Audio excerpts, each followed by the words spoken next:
dilalaikan oleh kaum muslimin dalam bentuk pengamalannya. Kaum muslimin tidak lagi mengamalkan Al-Qur'an. وهجر القرآن تحاكما، أصبح الناس لا يتحاكمون إلى القرآن، يتحاكمون إلى الأعراف، يتحاكمون إلى الأهواء، لا يتحاكمون إلى القرآن الكريم. Begitu juga manusia saat ini, mereka sudah tidak berhukum lagi dengan Al-Quran. Mereka berhukum dengan hukum-hukum yang lain. وهجر القرآن استشفاء وتداويا، قل من الناس من أصبح يتداوى بالقرآن الكريم. Begitu juga Al-Quran telah ditinggalkan dari sisi pengobatan. Hari ini manusia tidak lagi menjadikan Al-Quran sebagai obat, padahal dalam Al-Quran itu terdapat penyembuh bagi penyakit-penyakit yang dialami oleh manusia. لذلك أيها الأحبة الكرام، المقصد من هذه الموعظة اليسيرة كي نجيب على سؤال واحد. Oleh karena itu, ikhwati fiddin, tujuan kita membahas tema pertemuan kali ini yaitu untuk menjawab suatu soal. سؤال يسأله كل مسلم، كل منا سيسأل نفسه هذا السؤال ويبحث عن الإجابة خلال المحاضرة. Soal yang akan ditanyakan oleh setiap muslim, dia akan bertanya kepada dirinya masing-masing tentang pertanyaan ini, dan dia akan mendapatkan jawaban dari pertanyaan itu dari kajian kita pada pagi hari ini insyaallah. هل هجرت القرآن؟ هل أنا هجرت القرآن أم لا؟ Ini adalah pertanyaannya. Apakah aku termasuk orang yang telah melalaikan Al-Quran, telah mengabaikan Al-Quran, telah berpaling dari Al-Quran? Ya. Ini pertanyaan yang kita akan mendapatkan jawabannya di sela-sela kajian kita pada pagi hari ini insyaallah. Al-hajru anwa'. Nah, hajrul Quran itu berbagai macam, ada berbagai macam. كل منا سيسمع هذه الأنواع ويرى لعله وقع. أمثل مثال، هناك من يهجر تلاوته لا يتلو القرآن، وهناك من يهجر التدبر يتلو القرآن لكن لا يتدبر، هجر التدبر. فلينظر كل منا أين مكمن الخلل في هجره للقرآن. Nah, dan hajrul Quran seperti tadi kita sudah sampaikan, yaitu ada berbagai macam bentuknya. Maka insya Allah beliau akan menyebutkan macam-macamnya satu persatu, dan dengan itu kita akan mengetahui di mana sisi kita, apakah kita termasuk orang yang mengabaikan Al-Quran atau tidak, dan dari sisi mana kita mengabaikan Al-Quran. Hajrul Quranil Karim. سأتجاوز تعريف الهجر لغة واصطلاحا، وإنما نذهب إلى المقصود. ماذا نقصد؟ ما المقصود بهجر القرآن الكريم؟ Nah, kata beliau, kita tidak membahas pengertiannya secara bahasa atau maupun secara istilah kan, tapi kita maksud pembahasan kita yaitu apa saja yang termasuk di dalam hajrul Quran, itu yang akan dibahas. هناك أمور علامات تدل على أنك إن وقعت في هذا الأمر الذي سأذكره الآن، هناك أمور سأذكر 1 2 3، إن وجدت نفسك أنك واقع في أحدها أو في جميعها فأنت قد وقعت في هجر القرآن الكريم. Nah, setelah ini beliau akan menyebutkan beberapa contoh. Ya, apabila diri kita termasuk dari yang contoh yang disebutkan, berarti kita sudah termasuk ke dalam golongan orang yang berpaling dari Al-Quran, mengabaikan Al-Quran. أولا ترك الإيمان بالقرآن الكريم. Yang pertama, tidak mengimani Al-Quranul Karim. الكفار هجروا القرآن، لا يؤمنون بالقرآن. Orang-orang kafir, mereka tidak beriman kepada Al-Quran, mereka telah berpaling dari Al-Quran. ألا تلتفت إلى القرآن. Mereka sama sekali tidak menoleh kepada Al-Quran. الأمر الآخر أن تقول قولا سيئا فاحشا في القرآن، تطعن في القرآن الكريم. Nah, perkara yang lain, ya, kita mengatakan hal-hal yang buruk terhadap Al-Quran. Kita menuduh Al-Quran, misalnya menuduh Al-Quran dengan hal-hal yang buruk, misalnya menuduh Al-Quran dengan sihir, Al-Quran adalah syair atau selainnya. وهذا ما وقع فيه الكفار. Dan inilah yang dilakukan oleh orang-orang kafir di zaman dahulu dan zaman sekarang pun. قالوا هذا أساطير الأولين، هذا شعر، هذا سحر. Orang-orang kafir mengatakan Al-Quran ini adalah dongeng orang-orang terdahulu, ini adalah sihir, ini adalah syair. ذلك أيها المسلم احذر أن تطعن في القرآن من حيث تدري أو لا تدري. احذر أن تقول في القرآن قولا لا تعلمه، أن تفسر آية على هواك. احذر أن تقول على الله بغير علم. Oleh karena itu sepatutnya kita berhati-hati dari mengatakan tentang Al-Quran apa yang tidak kita ketahui. Ketika kita tidak mengetahui maksud dari ayat, jangan sampai kita bermudah-mudahan untuk berbicara dengan Al-Quran tanpa ilmu. كذلك الإعراض والبعد عن القرآن. Begitu juga permisalan yang lain, yaitu menjauh dari Al-Quran, berpaling dari Al-Quran, وعدم سماعه. tidak mau mendengarkannya.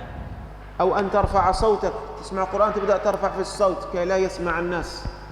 Atau ketika dibacakan Al-Quran, ya kita mengangkat suara agar supaya orang lain tidak mendengarkan Al-Quran. Ini salah satu bentuk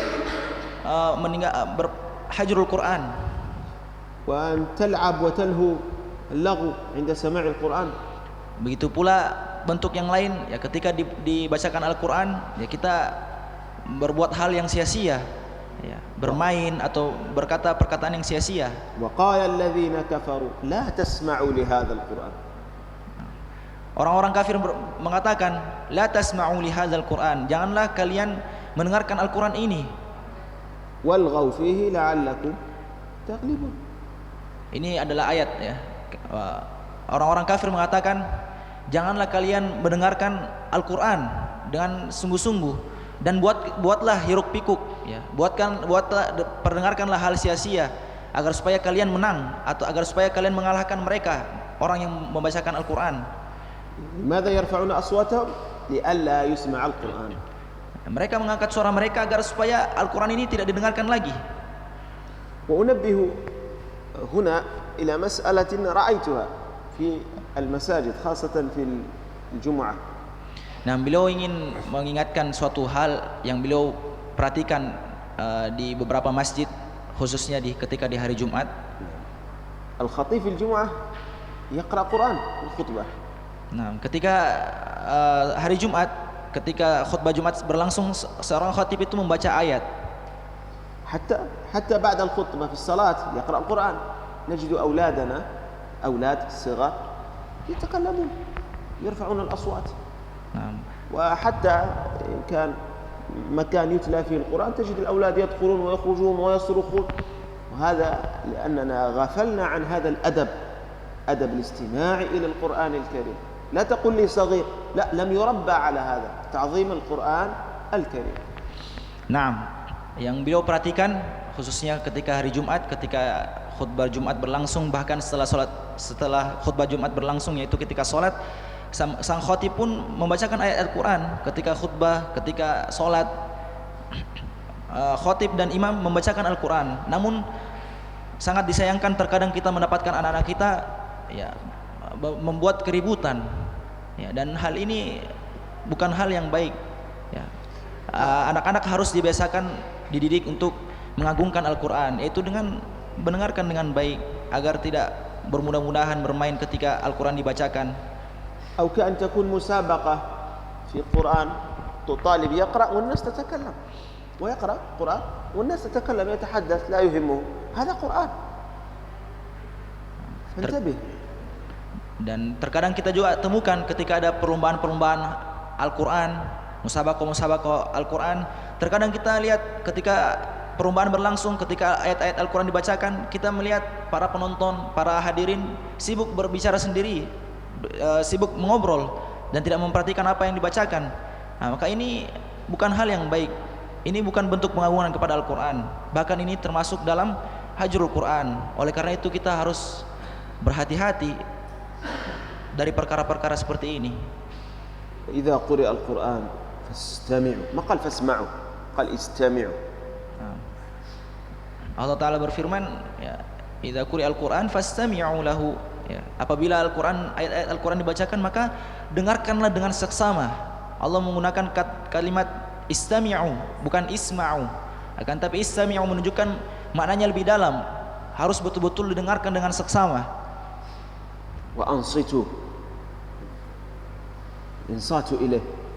لا يقول والله أنا لا أفهم القرآن لماذا أستمع لا العلة ذكرت لعلكم ترحمون حتى إن كنت لا تفهم أنت مطالب أن ترحم فاقصد الرحمة كي يرحمك الله كي تشملك الرحمة وأنصتوا لعلكم ترحمون لا ما قال لعلكم تفهمون ممكن نعم أنت أعجمي يمكن لا تفهم الآية ماذا يقرأ لا تقول خلاص أنا لا أفهم لماذا أستمع لأن طبع الإنسان أنه يستمع للكلام الذي يفهمه القرآن مختلف عن هذا لذلك أنصت للقرآن المجرد أنصت إليه حتى وإن كنت لا تفهم لكي تنالك الرحمة. Nah, ya ketika Al-Quran dibacakan maka hendaknya kita betul-betul mendengarkan dengan seksama, betul-betul diam mendengarkan. Ya, jangan kita mengatakan, oh saya tidak paham artinya, berarti saya nggak apa-apa, nggak mendengarkannya. Bukan. Kita harus mendengarkannya, tetap kita harus mendengarkannya walaupun tidak paham maknanya, apa yang dibacakan, tetap kita harus dengarkan karena dengan kita mendengarkan Al-Quran tersebut kita akan mendapatkan rahmat. Itu tujuan kenapa kita mendengarkan Al-Quran. Ya, karena sebagian orang mereka hanya ingin mendengarkan perkataan-perkataan yang dia fahami. Ketika dia tidak fahami perkataan tersebut, dia tidak mau mendengarkannya. Ini yang biasa dilakukan orang-orang, akan tapi berbeda dengan Al-Quran. Al-Quran kalau kita faham, alhamdulillah. Ketika kita tidak faham, tetap kita mendengarkan dengan seksama. Karena sebab kita mendengarkan tersebut, ayat-ayat tersebut, kita akan mendapatkan rahmat. كذلك ترك العمل بالقرآن لا يمتثل لأوامر القرآن أو يقع في زواجر القرآن. القرآن فيه أوامر افعل وفيه لا تفعل، أنت تخالف هذا فأنت هكذا هجرت القرآن حتى إن كنت تتلوه من الفجر إلى الفجر. Nah, dan termasuk dari hajrul Quran yaitu tidak mengamalkan perintah-perintah Al-Quran dan tidak menjauhi larangan-larangan yang ada dalam Al-Quran. Bahkan kita melakukan sebaliknya. Orang yang menghajar Al-Quran, dia melakukan sebaliknya. Larangan-larangan yang Allah larang, dia malah melakukannya. Perintah-perintah yang Allah perintahkan, dia meninggalkannya. Ini adalah termasuk dari hajrul Quran. كذلك ترك تحكيم القرآن والاحتكام إليه. إن وقع شجار بين شخصين لا نحكم الهوى والأعراف والقبائل يقول قبيلتنا تقول كذا لا احكم بما حكم به القرآن الكريم احتكم إلى القرآن. Naam. Kemudian termasuk dari hajrul Quran yaitu kita tidak lagi berhukum dengan Al-Quran, tidak menjadikan Al-Quran sebagai hukum. Sebagai contoh beliau sampaikan, misalnya ada dua orang yang sedang bertikai, berselisih. Ya, terkadang seorang yang menjadi hakim, dia berpihak pada seseorang. Dia karena mungkin yang bermasalah adalah orang yang dikenalnya atau kerabatnya, maka dia tidak adil. Nah, ini yang bertentangan dengan Al-Quran. Padahal Al-Quran memerintahkan kita berhukum dengan hukum yang adil. Bukan karena kenalan sehingga kita tidak berbuat adil. Jadi yang termasuk dari meninggalkan Al-Quran yaitu tidak berhukum dengan hukum yang diperintahkan dengan hukum yang ada dalam Al-Quran. فترك التحاكم إلى القرآن على مستوى الفرد وعلى مستوى المجتمعات والدول. Nah, ya. Hukum-hukum Al-Quran hukum-hukum Al-Quran tidak lagi dipraktekkan baik dari individu maupun berkelompok. Ini termasuk bentuk meninggalkan Al-Quran. Allah Azza wa Jalla قال والسارق والسارقة ما هو الحكم الذي يسرق قال فاقطعوا هذا الحكم. ذكرنا ترك التحاكم إلى القرآن لم يؤخذ بهذا الحكم ترك هجر هذا هجر لتحكيم القرآن الكريم. Nah, misalnya hukum mencuri, Allah Ta'ala berfirman was-sariqu was-sariqatu faqta'u. Ya, yaitu orang yang mencuri baik laki-laki ataupun perempuan, ya hukumannya dipotong tangannya. Akan tapi kita dapatkan sebagian hukum tidak menjalankan hukum Al-Quran yang seharusnya dipotong, akan tapi tangannya tidak dipotong. Nah, maka ini termasuk dari hajrul Quran. Az-zaniyatu waz-zani fajlidu kulla wahidin minhuma مئة جلدة. هذا هو الحكم الجلد، ترك هذا الحكم. Nah, begitu pula dengan hukum berzina misalnya. Ya, orang yang berzina ya maka hukumannya dicambuk sebanyak 100 kali. Akan tapi kita dapatkan saat ini hukum itu sudah tidak dilaksanakan lagi. Maka ini termasuk dari hajrul Quran. ممكن الآن السارق الآن يسجن، الزاني يسجن، ممكن يعاقب بغرامة مالية، المهم لا يطبق عليه هذا الحكم. Mungkin saat ini kita dapatkan ya orang yang berzina atau orang yang mencuri ya hukumannya hanya di penjara. Ya, hanya di penjara atau mungkin didenda dan tidak diamalkan hukum Al-Qur'an, hukum yang Al-Qur'an perintahkan. Maka ini termasuk dari hajrul Quran. طيب قد يقول قائل إذا أنا من الآن سأطبق، لا أصبح حاكم القرآن، دخل عندك سارق إلى البيت، بسم الله تقول أنا سمعت المحاضرة فاقطع، سرقك تقطع يده أنت، زنى تأتي أنت تجلده، تقول أنا هكذا خلاص طبقت القرآن، لم أهجر القرآن، امتى؟ لا، هنا لم تعمل بالقرآن، لأن الذي يطبق الحدود هو ولي أمر المسلمين، والذي يطبق الحدود ليس الفرد، ليس الفرد، إنما الحاكم ولي الأمر. Nah, akan tapi bukan juga setelah ini ya, ketika antum mendapatkan orang mencuri misalnya atau orang yang berzina, orang yang mencuri ya, jangan, bukan berarti ya karena mentang-mentang antum sudah mengikuti muhadharah ini, setelah ini antum dapatkan orang mencuri, langsung antum potong tangannya. Oh, tadi saya ikut muhadharah, katanya orang yang mencuri, ya katanya agar kita harus mengamalkan isi Al-Quran, perintah Al-Quran, makanya orang mencuri harus dipotong tangannya. Setelah itu antum potong tangan orang tersebut, ya bukan berarti begitu. Ya, akan tapi orang yang menjalankan, orang yang menegakkan hukum adalah ulil amr, pemerintah, bukan kita. Ya, bukan begitu maksudnya. Ya, jangan mentang-mentang sekarang kita sudah ikut muhadharah, ya agar kita tidak termasuk orang yang menghajar Al-Quran, orang yang berzina dicambuk. Bukan kita yang melakukannya, kan tapi ulil amr. إذن ترك التحكيم بالقرآن وترك أيضا الاحتكام إليه.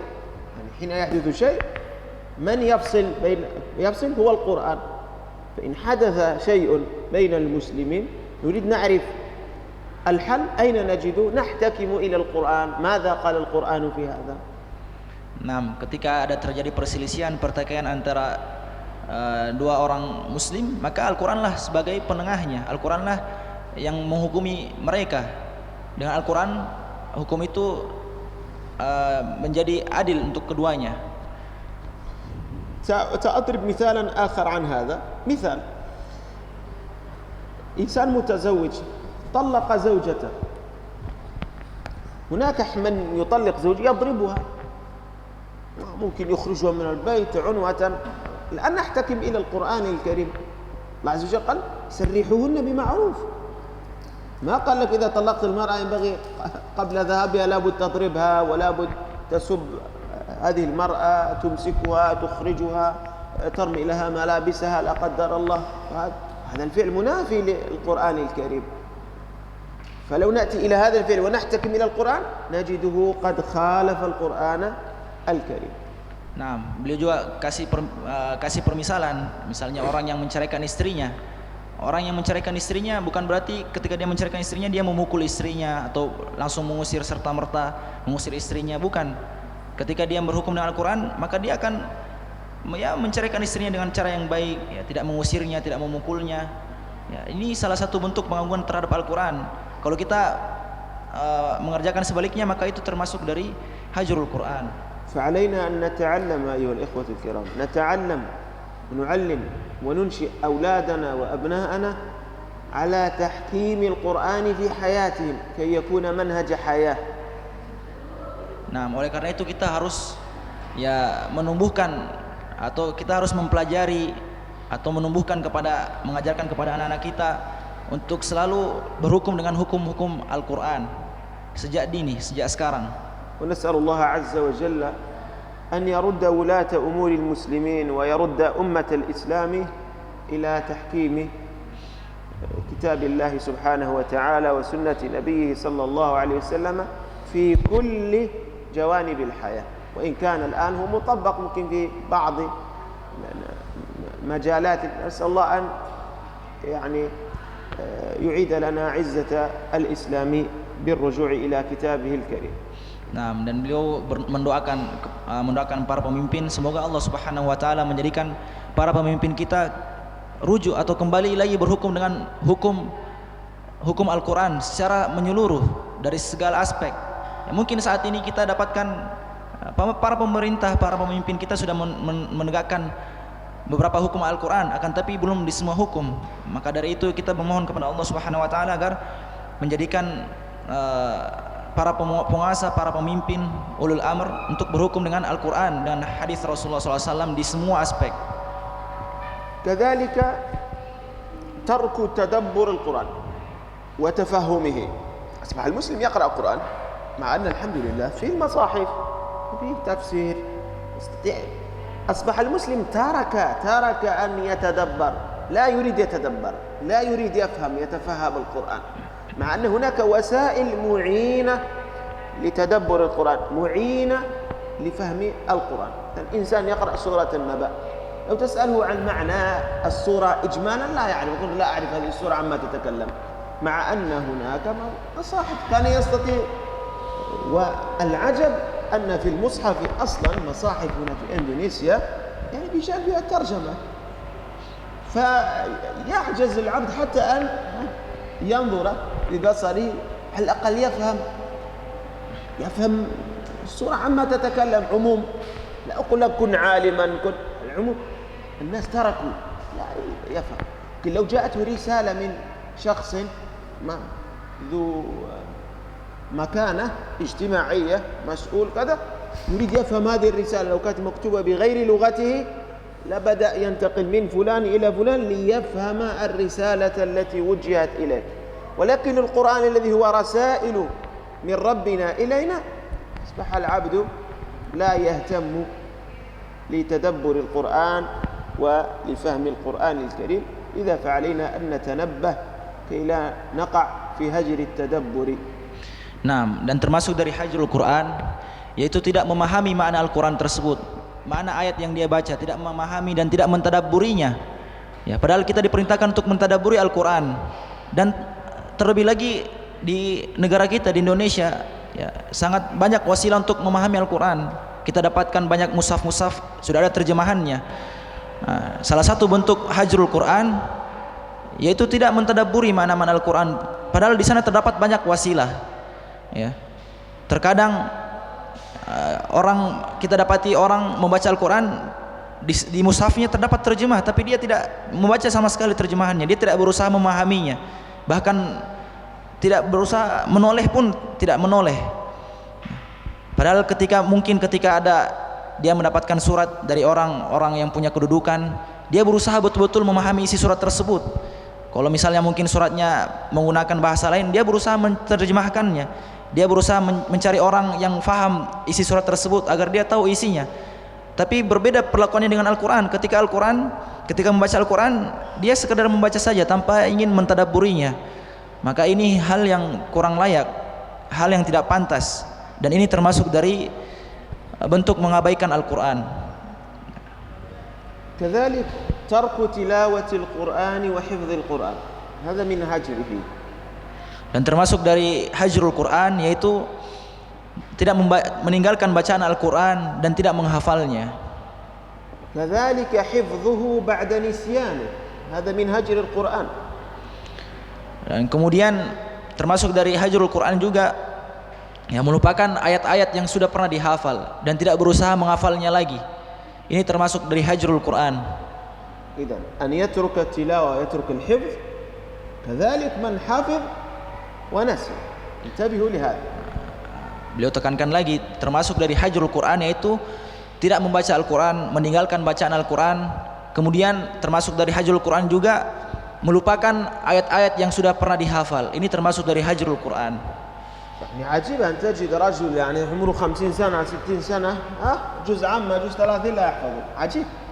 تجد لمن عنده ممكن سورة الإخلاص فقط أو سورتين طوال عمره ويصلي بها، مع أنه يستطيع كان باستطاعته أن يحفظ شيئا من القرآن طوال هذه السنين.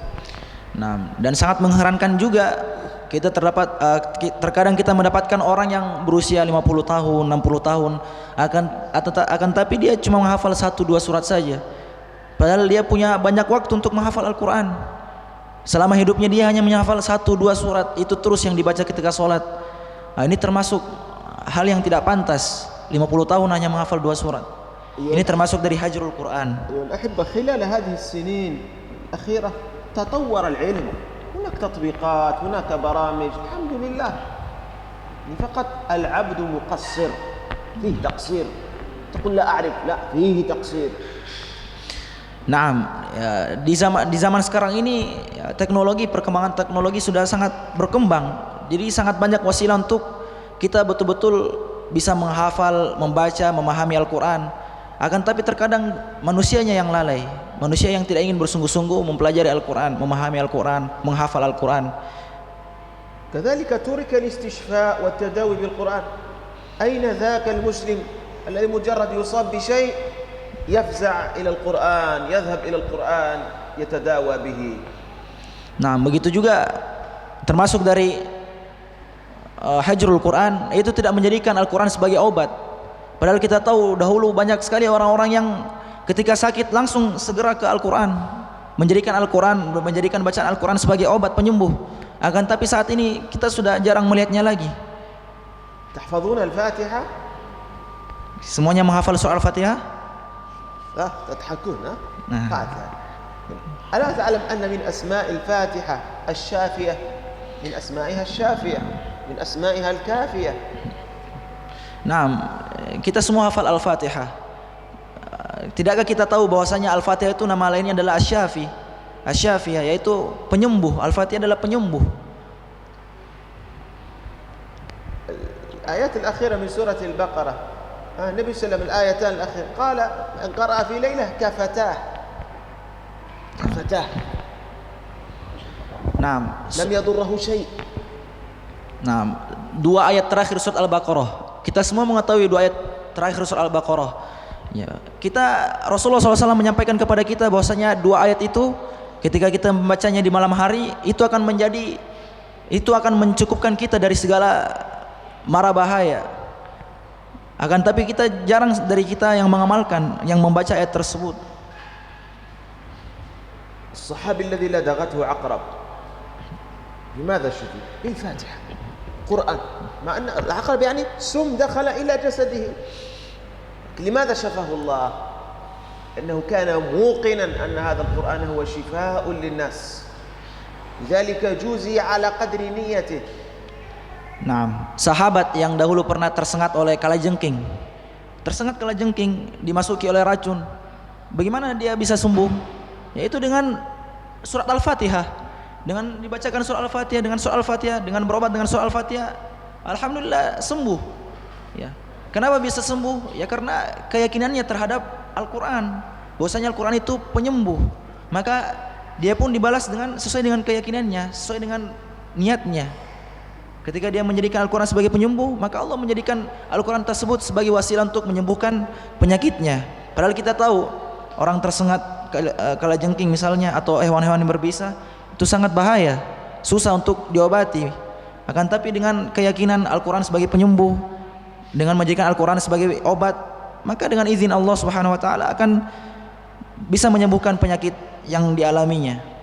لا تفهم حين أقول لك تداوى بالقرآن واستشفي بالقرآن أن تترك التداوي عند الطبيب. Nah, dan jangan juga difahami bahwasanya ketika kita menjadikan Al-Quran sebagai obat, ya kita mencukupkan dengan Al-Quran tersebut tanpa mengambil sebab yang lain, misalnya dengan berobat kepada dokter. Bukan berarti kita betul-betul meninggalkan berobat dengan pengobatan ya saat ini dengan dokter misalnya. Bukan begitu maksudnya. هناك كثير من الأمراض، إنسان يقول أنا مصاب بغم باكتئاب ويذهب إلى الطبيب ويشرب دواء الاكتئاب. اكتئاب ايش؟ نعم اكتئاب حزين.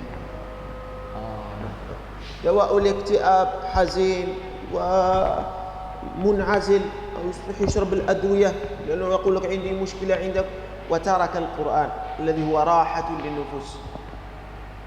Nah, ya terkadang sebagian orang merasa kesakitan, merasakan kesedihan, gundah gulana, mereka datang ke dokter untuk meminta obat.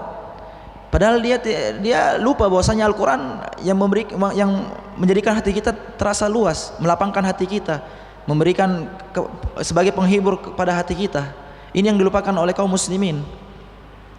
فهذا القرآن هو شفاء شفاء هكذا سماه ربنا شفاء ما قال شفاء لكذا شفاء. Nah, maka Al-Qur'an adalah obat bagi penyembuh untuk semua penyakit. Bukan cuma hanya satu penyakit saja, tapi semua yang kita alami dengan Al-Qur'an biiznillah kita akan bisa menyembuhkan penyakit tersebut. البقرة سورة البقرة قال عنها صلى الله عليه وسلم أخذها بركة وتركها حسرة وندامة. هذا سورة البقرة فقط بركة فكيف بالقرآن كله. Nah, Rasulullah SAW menyampaikan bahwasanya kita mempelajari surah Al-Baqarah itu adalah berkah, keberkahan, ya, dan meninggalkannya adalah kerugian dan kecelakaan. Ya, Rasulullah menjelaskan tentang keutamaan surat Al-Baqarah. Ya, ini surat Al-Baqarah. Bagaimana lagi dengan surat-surat yang lainnya? Al-Quran seluruhnya. ولا يحتاج أن نتكلم عن هذه النقطة بأدلة كثيرة، وإنما اذهب إلى الأطباء وسلهم مريض نائم في المستشفى إن قرئ عليه القرآن كل الأطباء الطبيب الصادق المخلص يقول لك تحسن، لأن بمجرد أنه سمع القرآن. حتى بعض المرضى يطلب أن يستمع للقرآن قبل العملية الجراحية أو بعده يشعر بتحسن، لأن هذا القرآن فيه بركة. إذا لم يترك التداوي بالقرآن، نعم يأخذ بالوسائل من عملية جراحية، من دواء. في واحد عنده سكري، عنده ضغط، عنده أمراض بدنية يحتاج إلى دواء، ولكن مع ذلك يطلب أن يستمع إلى القرآن، يطلب أن يقرأ القرآن. يقول لك الحمد لله بعد عملية أنا قرأت القرآن استرحت. نعم تلك الراحة راحة حقيقية. هذا هو الاستشفاء بالقرآن الكريم. Nah, jadi untuk membahas pembahasan ini tidak perlu kita menyebutkan banyak dalil. Untuk membuktikannya cukup kita datang ke dokter.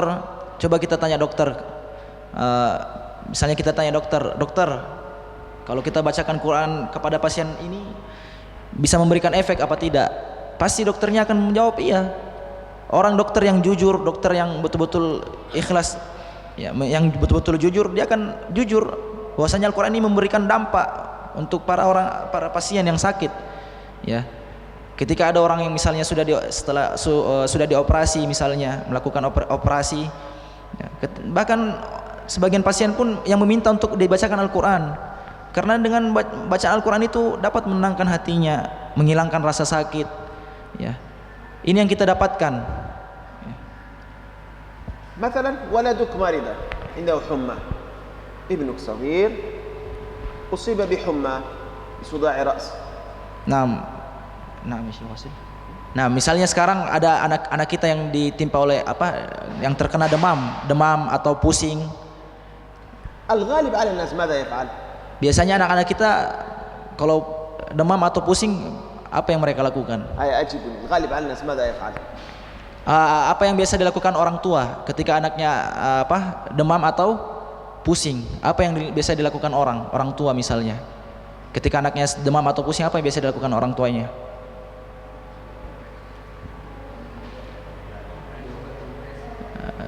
Yad'u ala ra'sihi al-ma' ya. يعني يطلب يذهب إلى الطبيب يشتري لي دواء. Nah, ada yang tadi mengompres, ada yang pergi ke dokter beli obat. ولكن أحسن من هذا أن تخاطب فيه إيمانه.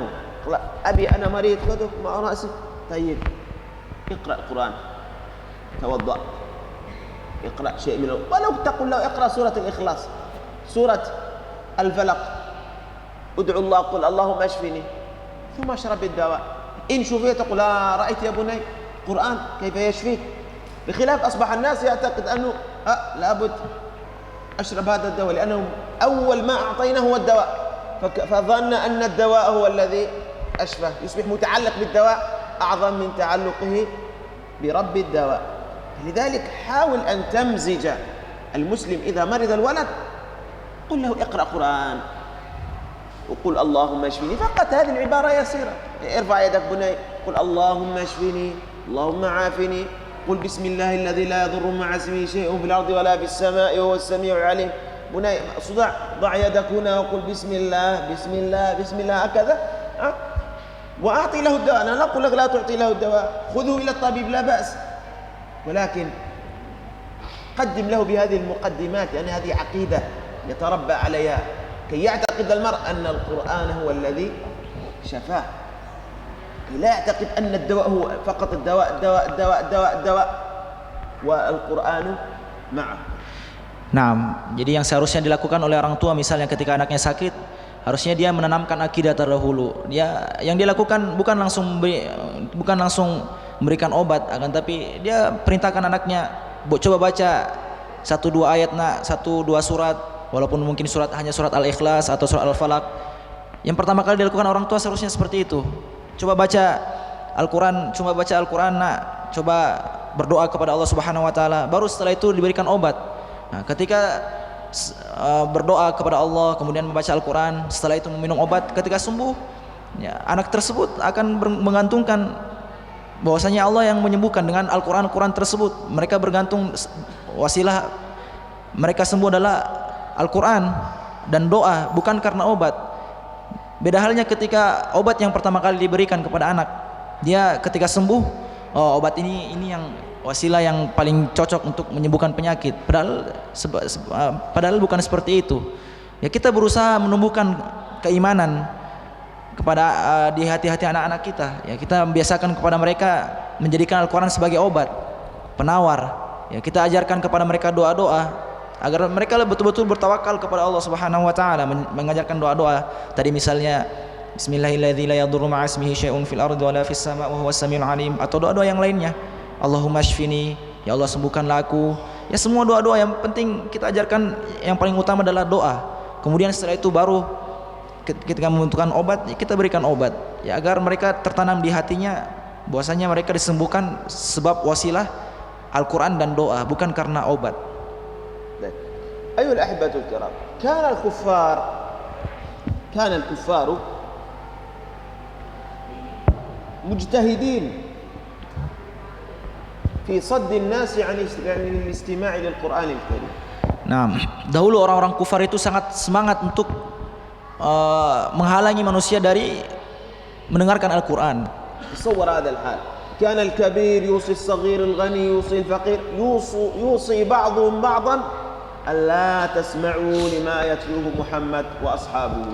Nah, dahulu orang-orang kufar itu sangat betul-betul semangat untuk menjauhkan manusia dari Al-Quran. Orang yang kuat berkata kepada orang yang lemah untuk jangan mendengarkan Al-Quran. Ya, orang-orang yang kaya menyampaikan kepada orang-orang yang miskin jangan dengarkan Al-Quran. Betul-betul mereka halangi manusia dari mendengarkan Al-Quran. لأنهم يوقنون متأكدون أن من يستمع إلى القرآن خاليا من الهوى والموانع سيؤمن بالقرآن، وهذا هم لا يريدون أن يؤمن الإنسان بالقرآن الكريم. لذلك لا تسمع، لأنهم يعلمون أنه لو استمع للقرآن لدخل إلى قلبه ولدخل نور الإيمان إلى قلبه. هذا الكفار يعلمون هذا.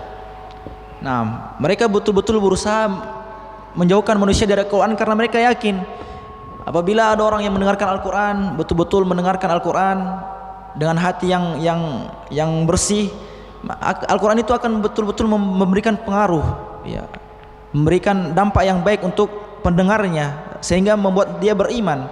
Dan ini hal yang sangat tidak diinginkan oleh orang-orang kafir. Nabiuna sallallahu alaihi wasallam syaka ila rabbih min hali qaumihi haula. Nah, maka karena sebab itu, ya, apa yang dilakukan oleh orang-orang kufar zaman dahulu, oleh karena itu Rasulullah SAW mengadu kepada Allah Subhanahu Wa Taala. Rasulullah SAW mengadu kepada Allah Subhanahu Wa Taala tentang apa yang dilakukan orang-orang kafir di zaman itu. Sa'aktafi bi ayatain wa akhtim al-muhadarah. Beliau akan mencukupkan dengan 2 ayat dan beliau selesaikan muhadarah dan kita lanjut ke sisi تحسين إن شاء الله. الآن بعد أن تعرفنا على أنواع الهجر ذكرنا قبل قليل مجالات الهجر، يعني هناك أمور لو وقع فيها الإنسان وقع في الهجر. خلاص الآن تعلمنا وعلمنا هذه الأمور، نجتهد ألا نقع فيها. Nah, ya, barusan kita sudah mengetahui berbagai macam bentuk-bentuk hajrul Quran. Ya, kita sudah membahas satu persatu contoh-contohnya. Ya, kita mempelajari itu semua agar kita berusaha untuk menjauhi macam-macam itu. Kita berusaha betul-betul untuk meninggalkan apa yang sudah tadi kita pelajari. هناك شكوى عظيمة شكاها النبي صلى الله عليه وسلم. شكا إلى من؟ إلى ربه. وقال الرسول أي النبي صلى الله عليه وسلم يا ربي، يشكو إلى ربه مباشرة. Nah, dahulu Rasulullah SAW mengeluhkan kepada Allah Subhanahu Wa Taala perbuatan kaumnya, yaitu Rasulullah mengatakan, ya Rabbi, wahai Rabbku, wahai Tuhanku. نعم.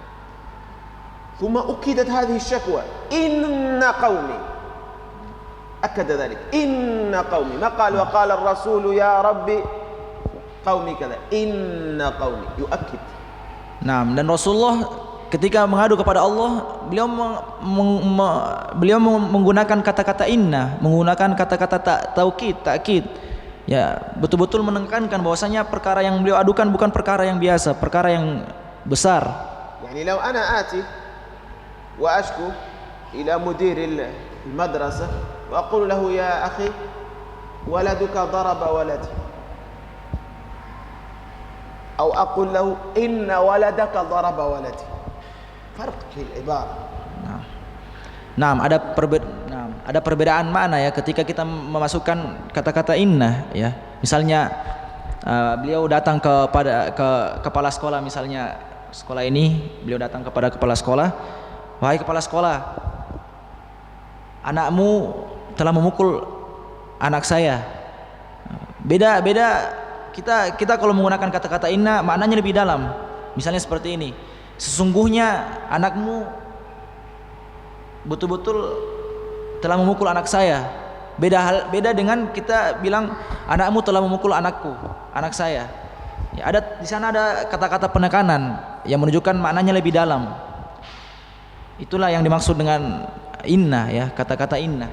قال إن قومي اتخذوا هذا القرآن مهجورا، ما قال إن قومي هجروا القرآن، قال اتخذوا هذا القرآن، كأن هذا هو حالهم، هذا هو ديدنهم، لم يعرضوا عن القرآن، مرة أعرضوا مرة لم يعرضوا مرة، لا، دائما حرفة مهنة، اتخذوها مهنة، ألا يستمعوا إلى القرآن، ألا يؤمنوا بالقرآن. يعني ليس مرة هكذا ومرة هكذا، أحوال. كذلك نحن المسلم ألا يكون لك هذا الحال، أن يتخذ هذا القرآن مهجورا، هذا هو حاله. نعم، قد يصاب المسلم بالغفلة، إن يأتي عليه ما مرة لا يستمع للقرآن، يغفل، يتناسى، لا يتدبر، ثم إن انتبه نبهناه انتبه. بخلاف الكافر خلاص اتخذ هذا الطريق، اتخذوا هذا القرآن. ولماذا قال هذا؟ دلالة على رفعة القرآن، هذا القرآن مهجورا.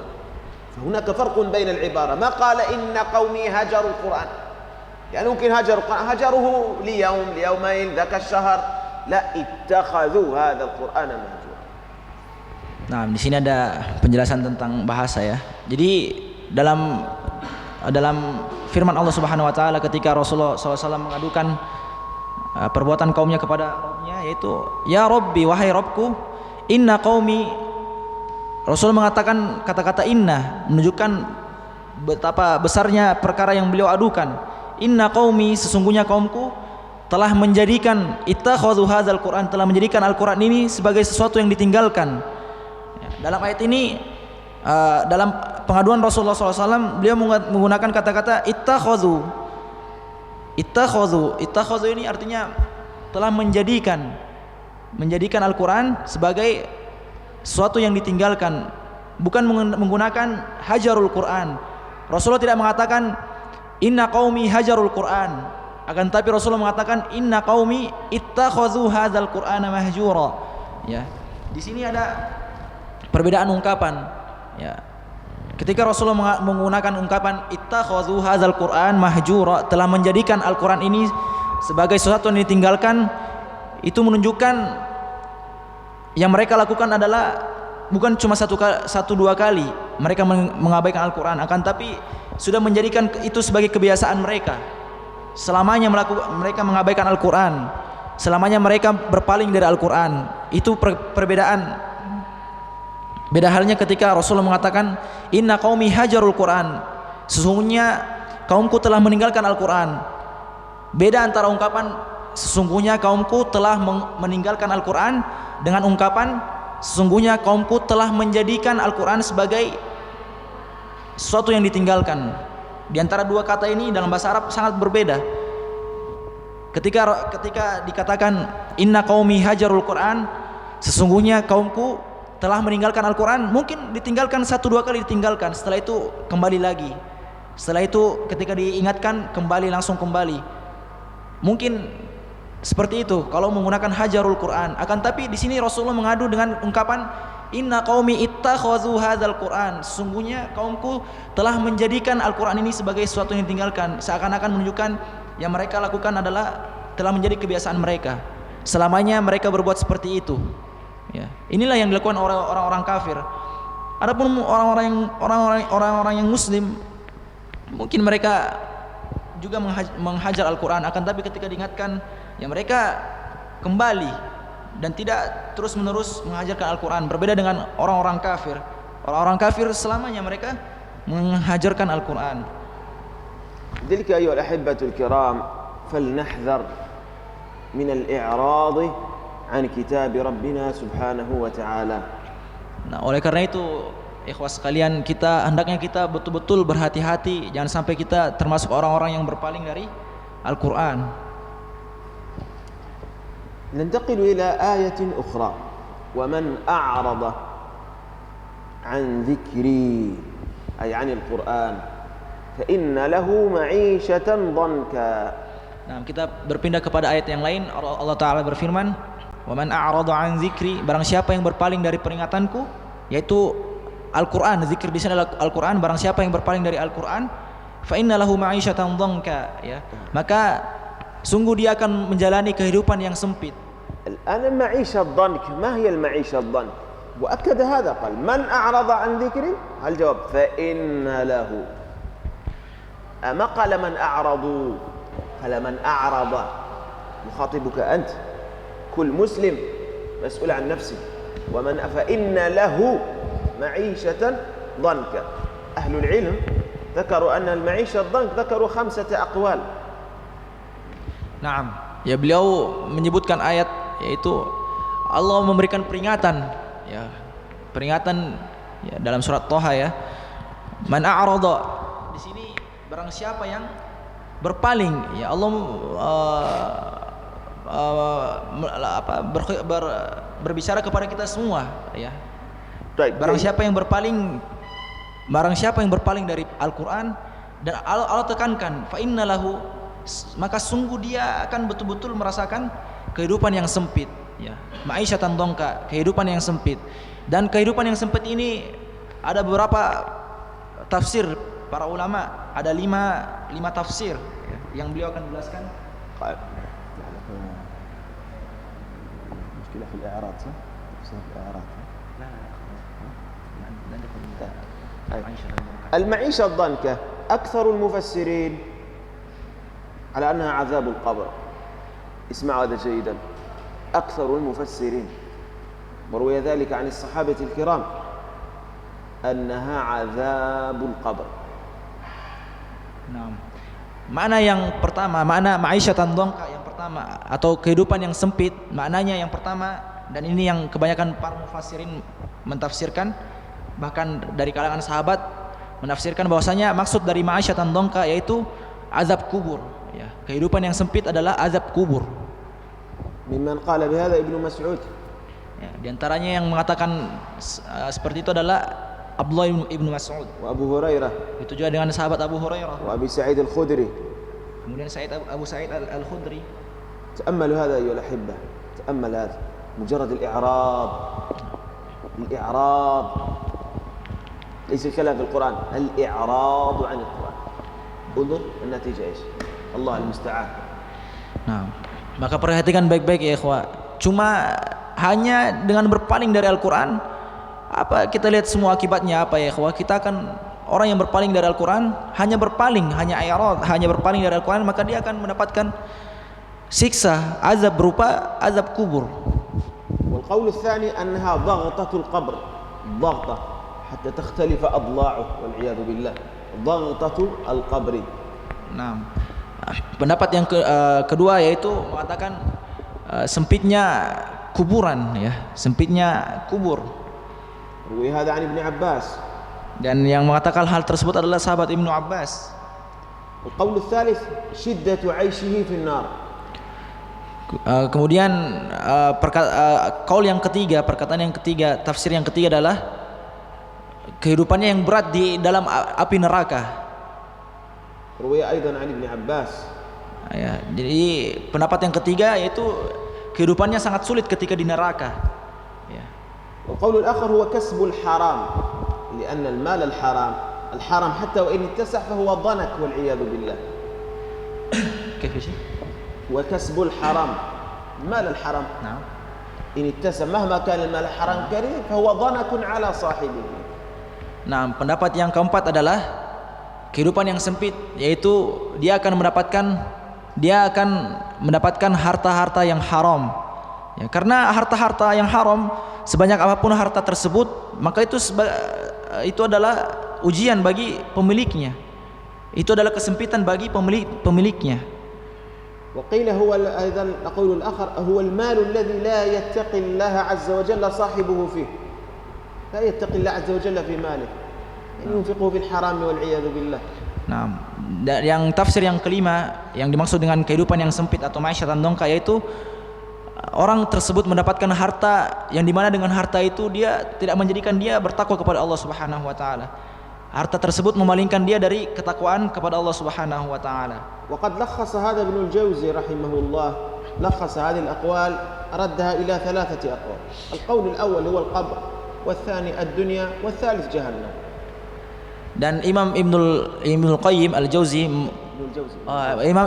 Imam Ibnul Jauzi meringkas 5 penafsiran tadi dengan 3 tafsiran, yaitu yang pertama al-qabr, yaitu yang kedua al-qabr, الدنيا, kemudian yang kedua dunia, جهنم.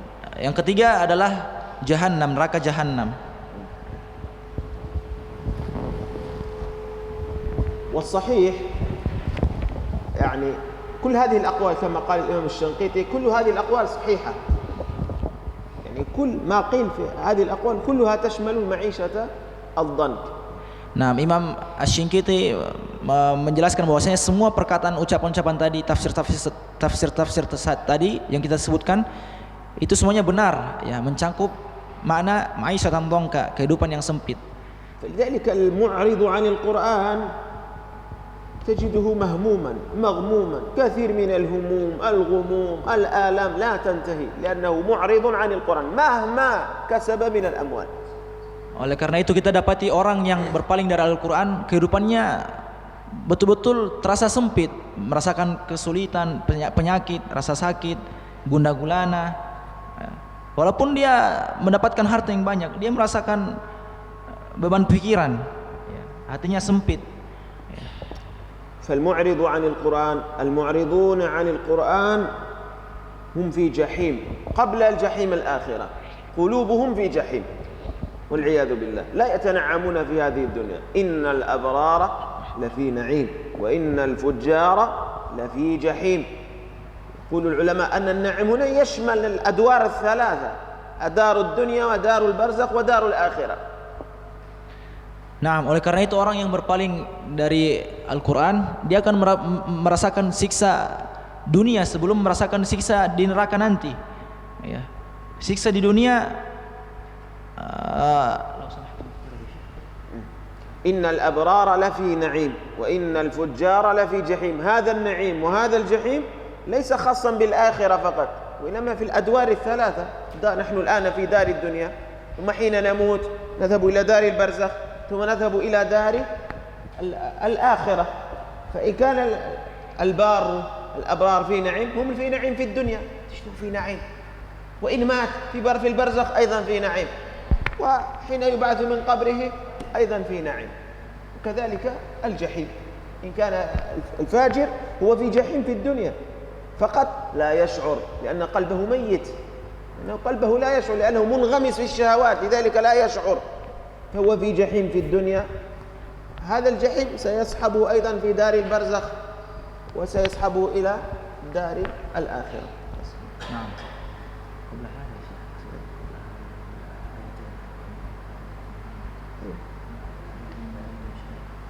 قلت عن النعيم هذا يشمل الأدوار الثلاثة، والجحيم يشمل الأدوار الثلاثة.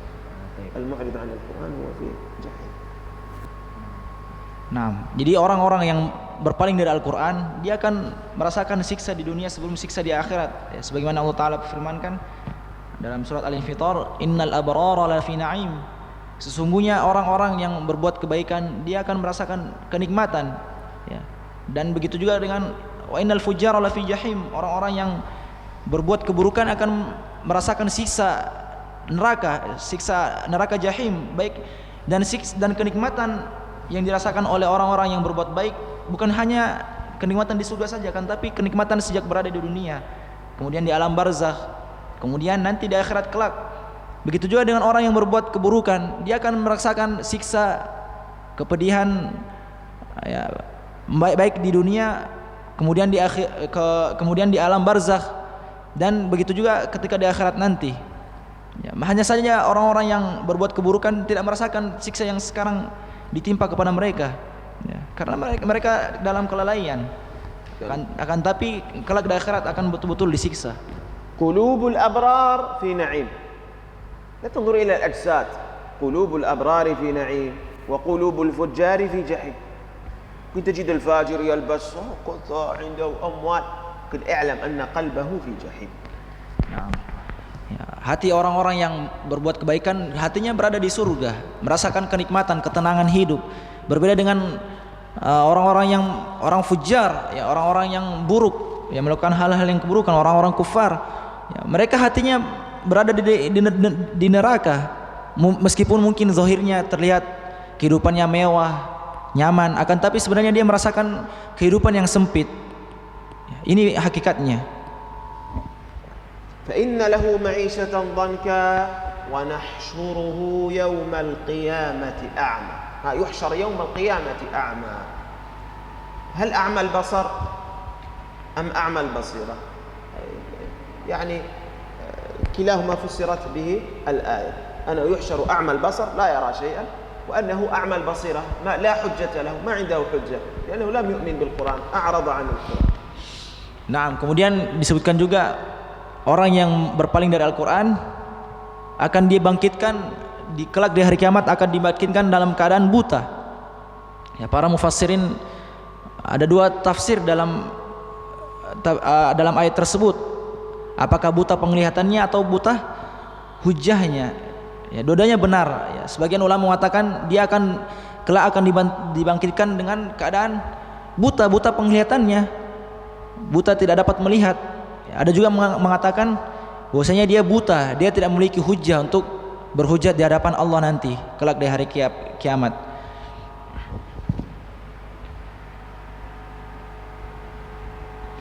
فنسأل الله سبحانه وتعالى أن يردنا إلى القرآن ردا جميلا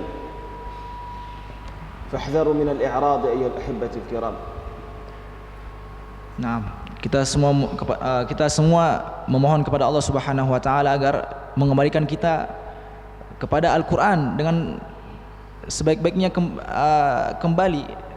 Kita betul-betul menjadikan Al-Qur'an sebagai pedoman hidup kita, menjadikan Al-Qur'an sebagaimana tujuan Allah menurunkan Al-Qur'an tersebut, dan semoga Allah Subhanahu wa taala menjauhkan kita dari sikap berpaling dari Al-Qur'an. ومن أظلم انظر الآية ومن أظلم ممن ذكر بآيات ربه فأعرض عنها ونسي ما قدمت يده. لا يوجد أحد أعظم جرم وأعظم ظلم ممن إنسان يذكر بآيات الله، تأتي تذكره يا بني يا فلان اتق الله قرآن كذا كذا كذا، ولا زال في المعصية، لا زال في المعصية، لم أعرض عن الآيات التي تتلوها عليه، ونسي ما قدمت يداه من الكبائر، من المعاصي، من الكفر والعياذ بالله. فلا يوجد أعظم ظلم وأعظم جرم من الإعراض عن القرآن. فعلينا أن نتنبأ أيها الأحبة الكرام. أنتم في الجمعة تسمعون الآيات، في المحاضرات تسمعون الآيات، الدعاة العلماء هم يذكرون الناس بالقرآن. إنسان يقع في الغفلة، وذكر فإن الذكرى تنفع المؤمنين، لكن لا تعرض عن القرآن. فنسأل الله عز وجل أن يردنا إلى القرآن ردا جميلا، أن يرد قلوبنا وأبداننا إلى كلام ربنا سبحانه وتعالى. ونستغفر الله عز وجل من تقصيرنا تجاه كلام ربنا، فلا شك أننا واقعون في هجر القرآن ولو في نوع من أنواعه. فنسأل الله سبحانه وتعالى أن يعفو عنا وأن يغفر لنا، وأن يجعل هذا الجمع جمعا مباركا طيبا. أقول ما تسمعون وأستغفر الله العظيم لي ولكم فاستغفروه من كل ذنب إنه هو الغفور الرحيم. وآخر دعوانا أن الحمد لله رب العالمين. Naam. Ya, beliau juga menyampaikan firman Allah Subhanahu wa taala, yaitu yang maknanya tidak ada kezaliman yang lebih besar melainkan ketika seseorang itu berpaling dari Al-Qur'an. Ketika diingatkan Al-Qur'an, dia justru berpaling, tidak mau mendengarkan nasihat. Ketika diingatkan, ketika dia berbuat kesalahan, dia diingatkan dengan ayat-ayat Allah, kemudian dia tidak menerima apa yang disampaikan, apa yang diingatkan, maka ini adalah bentuk kezaliman yang besar. Ya. Ketika dia berbuat maksiat, berbuat dosa, kemudian diingatkan, dia tidak ingin kembali, tidak ingin segera kembali, tidak mau mendengarkan nasihat-nasihat. Ini sebuah bentuk kezaliman. Ya. Dan kita kaum muslimin, ya, kita selalu mendengarkan khutbah Jumat, ya, selalu mendengarkan muhadarah, ya, para dai, para asatidzah sering mengingatkan kita, ya, tentang kelalaian-kelalaian yang kita lakukan. Nah, maka hendaknya kita mendengarkan betul-betul semua peringatan-peringatan tersebut, ya, karena kita semua tidak luput dari kelalaian, kita semua tidak luput dari dosa, akan tapi kita selalu diingatkan, maka hendaknya kita mengambil pelajaran dari apa yang diingatkan. Ya. Kita semua pasti pernah terjerumus, ya, kepada hajrul Quran dengan berbagai macam bentuknya. Oleh karena itu kita memohon kepada Allah Subhanahu wa taala agar mengampuni kita, ya, agar mengampuni, ya, kesalahan-kesalahan kita, sikap lalai kita terhadap Al-Qur'an. Dan semoga Allah Subhanahu wa taala memudahkan kita untuk kembali kepada Al-Qur'an, betul-betul membaca Al-Qur'an, mentadabburi makna-maknanya, berusaha menghafalnya, menjaga hafalan kita yang sudah dihafal, ya. Dan dia juga berdoa mudah-mudahan perkumpulan kita pada pagi hari ini menjadi perkumpulan yang berkah, sehingga kita bisa mendapat banyak manfaat dari apa yang kita lakukan. Ya, beliau mencukupkan kajian pembahasan tema ini, dan insyaallah akan dilanjutkan dengan sesi talaqi atau tahsin. Mungkin sebelum kita masuk ke sesi selanjutnya, mungkin ada soal yang ingin ditanyakan, pertanyaan yang ingin ditanyakan.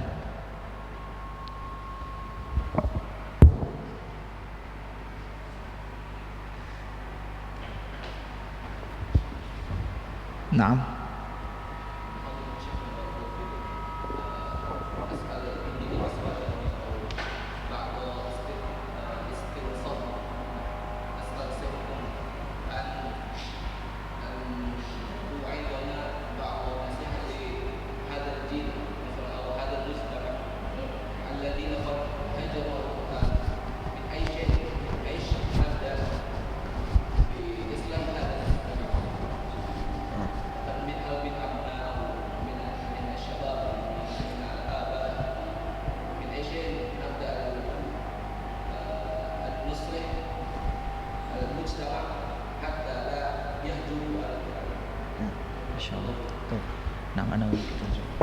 Beliau menanyakan, wahai Syekhana, ya, mungkin kita sekarang saat ini dapatkan, ya, orang-orang banyak menghajar Al-Quran, banyak melalaikan Al-Quran. Beliau menanyakan dari sisi mana kita mulai agar memperbaiki masyarakat kita, apakah dari anak-anak atau dari mana? Itu yang beliau tanyakan. Seperti itu, ya, secara ininya. Nah. هجر القرآن الكريم ليس خاص بقوم دون قوم. كيف شيء؟ هجر القرآن الكريم ليس يعني الشباب لهم هجر والشيوخ لهم هجر، كبار السن والنساء لهم هجر. الهجر هو واحد، هجر القرآن هو واحد. يعني إذا هجرنا التلاوة الجميع هجر التلاوة. لا نعتقد أن فقط الشباب هو الذي الآن لا يتلو القرآن، أو الكبار هم فقط الذين لا يتلون القرآن، لا، كلهم سواء في الهجر. Nah, ketika ada sekelompok orang yang melalaikan Al-Quran, maka semuanya terkena, bukan hanya cuma pemudanya saja, misalnya anak-anaknya saja yang tidak membaca Al-Quran, atau mungkin orang-orang tuanya saja, tapi mereka semua termasuk orang yang melalaikan Al-Quran. لذلك لا نعتقد أن نركز مثلا، نقول نركز على الصغار، نركز على الصغار. مثلا رأينا الشباب يستمعون إلى الأغاني نركز عليهم ونقول لا الكبار خلاص سيموتون إلى القبر، لا. Nah, makanya kita tidak boleh cuma berpatokan, cuma berusaha memperbaiki, misalnya anak-anak mudanya aja yang kita berusaha perbaiki dulu, adapun orang-orang tuanya sudah mau meninggal, tidak apa-apa ditinggalkan. Enggak, tapi semuanya harus kita perbaiki, bukan hanya sekelompok orang saja. Hadzal Qur'an unzila lin-nasi ajma'in. Nah, karena Al-Quran ini ما قال للناس، هو رسالة عالمية. القرآن للناس أجمعين. القرآن فيه شمولية، لم يفرق إن هذا صغير هذا لا لا لا لا. إن هذا القرآن يهدي للتي هي أقوم ويبشر المؤمنين. أي مؤمن، هذا الصغير مؤمن بالله خلاص مؤمن، هو يهدي، لا نفرق. Nah, karena Al-Quran ini diturunkan secara menyeluruh kepada umat manusia seluruhnya, bukan hanya diturunkan kepada para remaja atau mungkin anak-anak atau mungkin orang tua, tapi menyeluruh. Jadi tidak membedakan antara yang tua dengan yang muda, ya. ولكن كي نصلح لابد من منهج، كي نصلح لابد من منهج. الناس تركوا القرآن، هجروا القرآن، لماذا؟ أين تركوا القرآن؟ مثلا قد تجد بعض المدارس ما فيها قرآن. هل تذهب أنت الذي تذهب إلى المدرسة، فلا بد من منهج، لابد من تدخل دولة، من تدخل حكومة، من سن قوانين في هذه الأمور. فالإصلاح يختلف على حسب المكان الذي أنت تصلح فيه. إذا كان المسجد ما فيه قرآن، الناس لا تحفظ قرآن، لا تقرأ قرآن، إذن هذه وظيفة إمام المسجد، أن يجمع الناس، أن ينشئ حلقات في الحي. تجد مسجد في الحي في القرية ولا يوجد فيه ولا شيء من القرآن، وظيفة من هذا؟ وظيفة إمام المسجد الذي ينشئ الحلقات، أو وظيفة المؤسسة التي تشرف على هذا المسجد. كذلك إذا كانت مدرسة يختلف، إذا كانت مدرسة حكومية ومدرسة غير حكومية، مدرسة خاصة، مدرسة عامة. فالإصلاح ينبغي أن يكون وفق خطط معينة.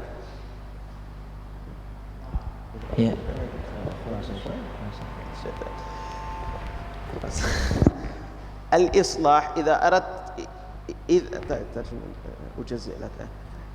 لنقل الآن أن الناس جميعا مثلا هذا المكان، هذا المكان كله مثلا بكاسي كلهم هجروا القرآن، لنمثل مثلا بكاسي كلهم هجروا القرآن الكريم، ما الحل؟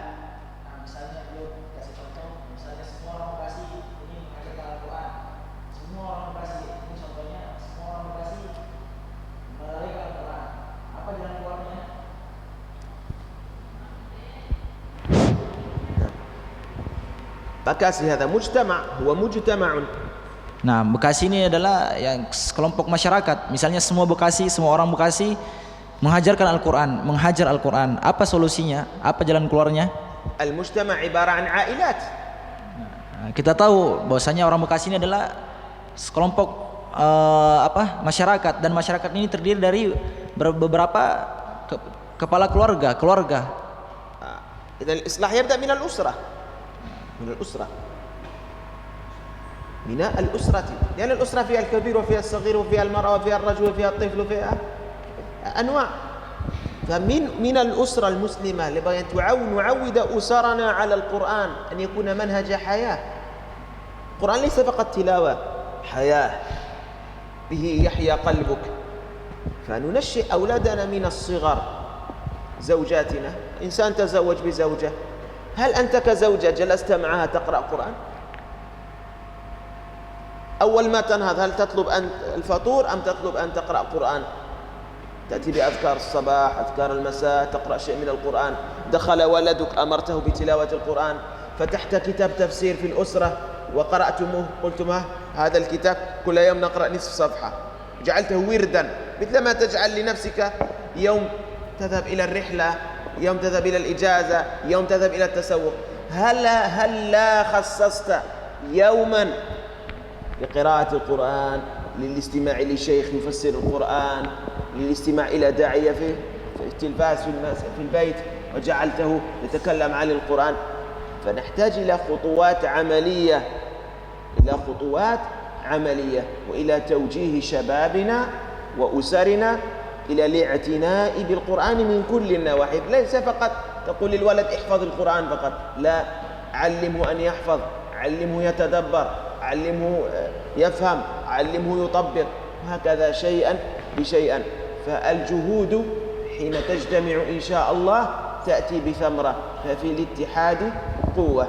وكذلك لا نتهم الآخرين، لا ننظر على نحن لا نهجر القرآن وأنت تهجر القرآن، لا، كلنا مشاركون، كلنا مقصرون. يعني لا تظن تقول أولئك لا يقرؤون القرآن، أولئك يهجرون، لا، أنت مشارك في هذا. إن كنت أنت لا تهجر أنت مشارك في هذا.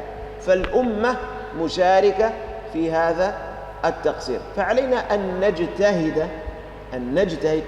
نجتهد في إحياء القرآن في قلوبنا وفي أسرنا وفي مجتمعنا وفي مساجدنا، وهكذا إن شاء الله ينتشر الخير. أكثروا من الخير لينتشر، ولا تكثروا من ذكر الشر ليندثر. ولا زال في الأمة خير بإذن الله سبحانه وتعالى. Nah, jadi misalnya tadi ada sekelompok masyarakat yang mengabaikan Al-Quran, maka dimulai dari keluarga-keluarga kecil, ya, karena dalam keluarga itu terdapat suami istri, anak, ya, dimulai dari keluarga-keluarga tersebut, ya. Kepala keluarganya mulai membuatkan program-program, metode-metode, ya. Kepala keluarganya mengingatkan anggota keluarganya untuk, ya, menghafal Al-Quran misalnya, mengajarkan anak-anak istrinya untuk menghafal Al-Quran atau mungkin mentadabburi Al-Quran. Ya, dimulai dari keluarga-keluarga terkecil tersebut, ya, dan jangan sampai, ya, masyarakat itu saling menuduh, ya, jangan sampai kita sebagai seorang muslim saling menuduh bahwasanya hanya mereka ini yang menghajar Al-Quran. Kalau saya insya Allah tidak menghajar Al-Quran. Ya, jangan saling menuduh. Semuanya harus merasa bahwa dirinya itu penuh dengan kekurangan, ya, penuh dengan kelalaian dari Al-Quran. Makanya semua harus bersungguh-sungguh saling memperbaiki, ya, memperbaiki satu sama yang lain, ya. Kita harus betul-betul banyak menyebarkan kebaikan, ya, agar kebaikanlah yang tersebar, dan menahan diri dari menyebarkan keburukan-keburukan, meninggalkan hal-hal yang kurang bermanfaat, ya. Ya, inti yang beliau sampaikan, ya, kita mulai dari keluarga kita, ya, mengingatkan, ya, mengajarkan anak-anak untuk mentadabburi Al-Quran, membaca Al-Quran, membaca tafsir Al-Quran, ya, agar tidak termasuk ke dalam golongan yang menghajar Al-Quran. Allahu a'lam.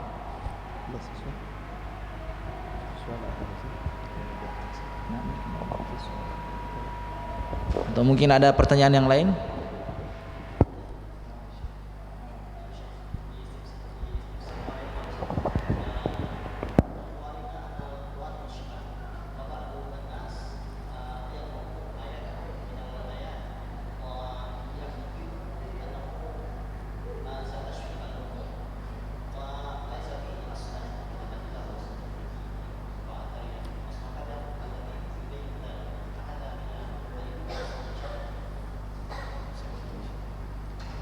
يقول أن هناك بعض يستعمل الآيات للشفاء.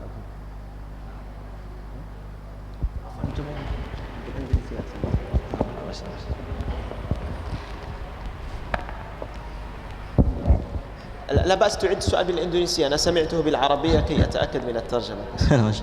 Eh, punya soal sedikit, Syekh. Bagaimana kalau misalnya ada seseorang yang percaya ada ayat yang bisa menyembuhkan, jadi mereka hanya mengkhususkan misalnya satu ayat misalnya, jadi mereka membaca 30 kali, kadang sampai 100 kali, padahal itu tidak ada dalilnya dari sunnah ataupun dari sahabat. Nah, كما فهمت يا أستاذ صح؟ كما فهمت.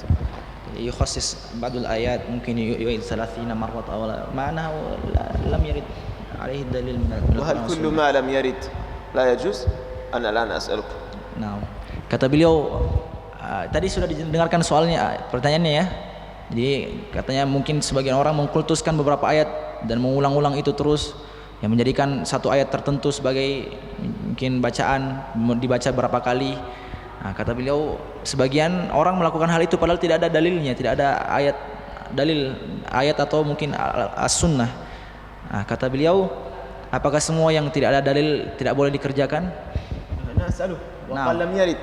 أنت قلت لم يرد. ماذا الذي لم يرد؟ Kata beliau kan tadi, ما الذي لم يرد؟ padahal belum ada contoh belum ada dalil yang menjelaskan hal tersebut. Kata beliau, apakah semua dalil yang apakah semua yang belum ada contohnya tidak boleh dilakukan? Apakah semua yang tidak ada dalilnya tidak boleh dilakukan?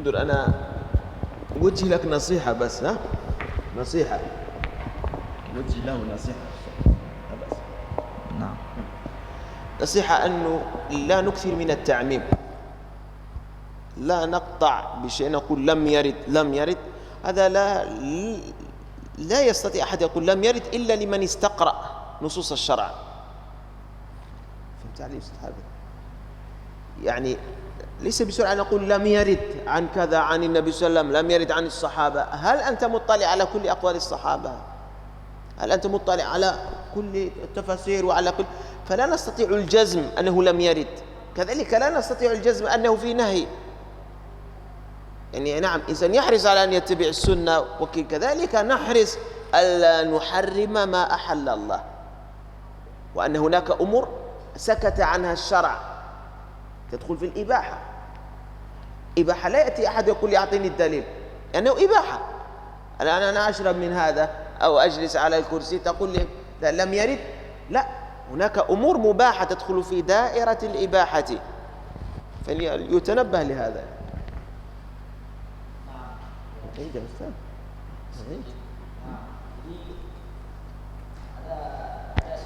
يعني قولك لم يرد أخي أول شيء هذه ليست عبادة لو عبادة أمشي معك في لم يرد أو لم يثبت لأن العبادة توقيفية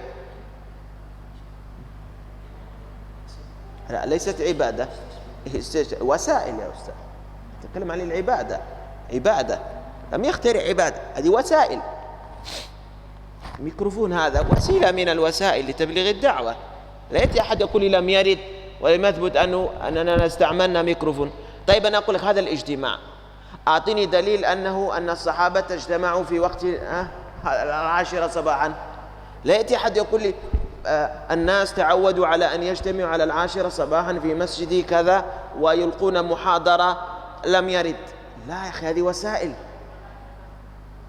فالوسائل هذه من ناحية يعني هذه وسيلة من الوسائل الوسائل لا يأتي إنسان ويقول لم يرد لأن هذه وسيلة من الوسائل وهي وسائل مشروعة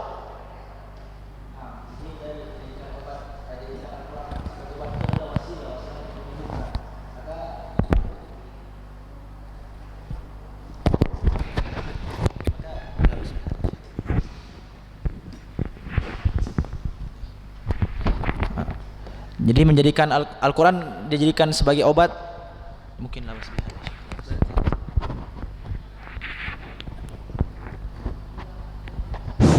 menjadikan Al-Quran sebagai obat itu adalah bentuk wasilah untuk menyembuhkan. Dan ketika kita berbicara wasilah ya, bukan kita tidak berbicara sebagai bentuk ibadah.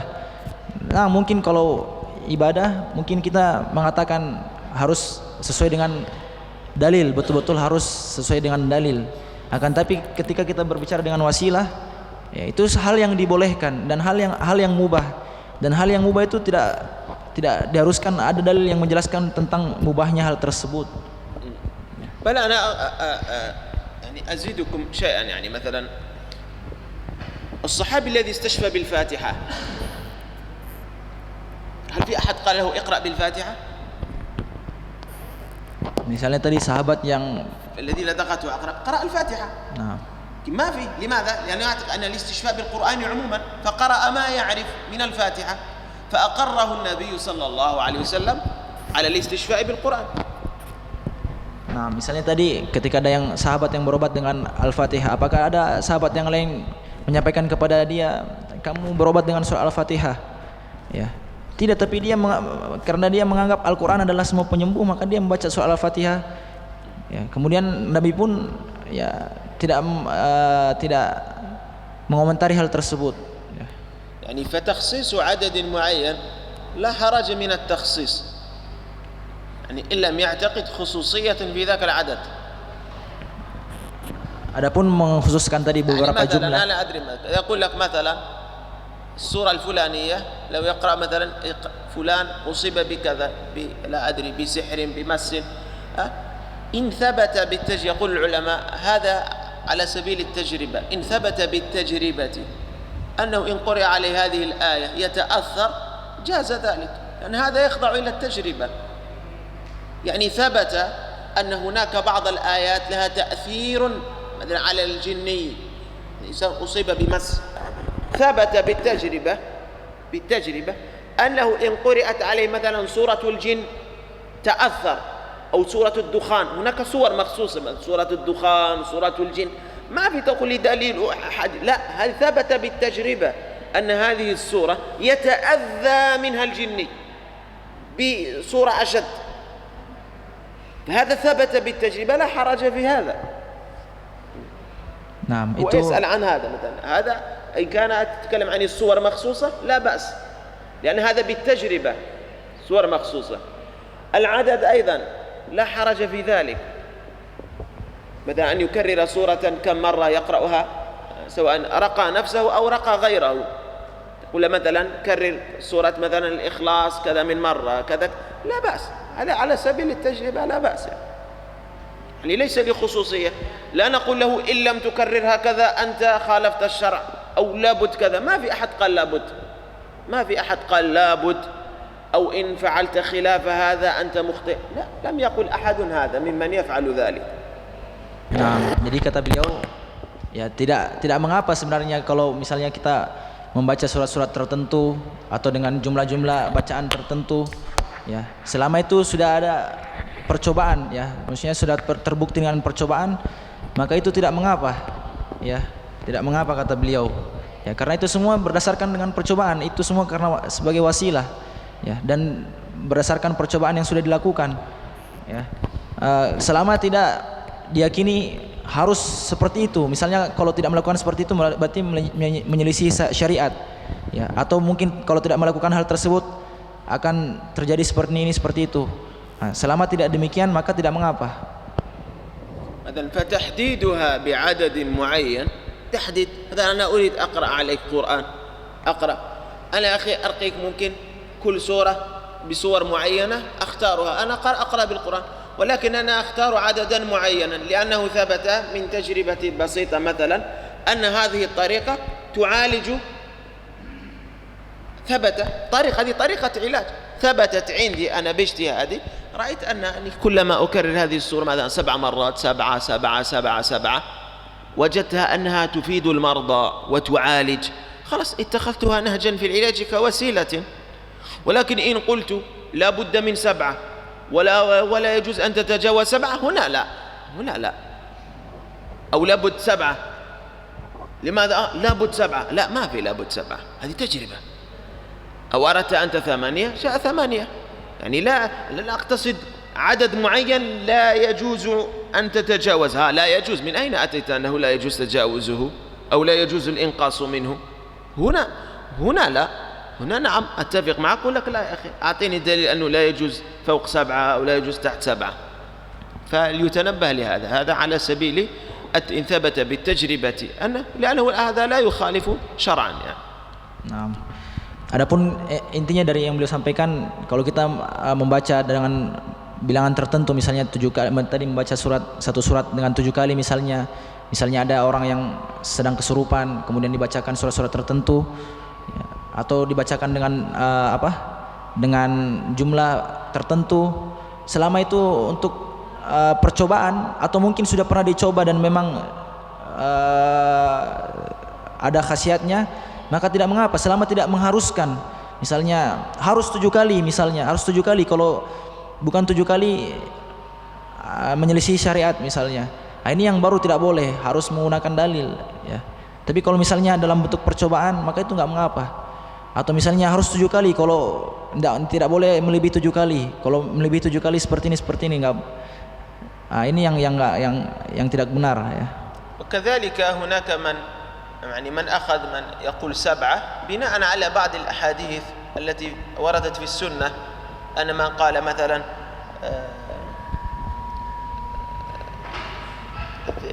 حديث الشفاء يعني أن إن كررتها 7 مرات يعني يشفى، فمن هنا أخذ يعني أنه عدد 7 من 7 أو 3 مرات. لذلك تجد في كثير من الآيات يقول لك كررها 3 مرات 7 مرات. مثلا بسم الله الذي لا يضر من قالها 3، من قالها 7 حسبي الله ونعم الوكيل، من قالها 7. فقالوا يعني من باب أن هذه 7 وأن هذه 3، فلذلك تجد الكثير يذكر 3 مرات 7 مرات 7 مرات 7 مرات. هناك من قال يكررها إطلاقا، يعني يكررها. هناك من اكتفى ب7، هناك من اكتفى ب3. يعني لا يوجد عدد مخصوص به يحصل الشفاء. من قال هذا فقد ابتدع في دين الله، أنه لابد عدد مخصوص، لا أحد قال بهذا. وإنما إذا جئت أنا أو شخص آخر يريد أن يقرأ هذه الآية 3 مرات 4 مرات 5 مرات، هذا كشأنه. لا أقول له ممنوع لا تعيدها 3 مرات لأنك تنهى.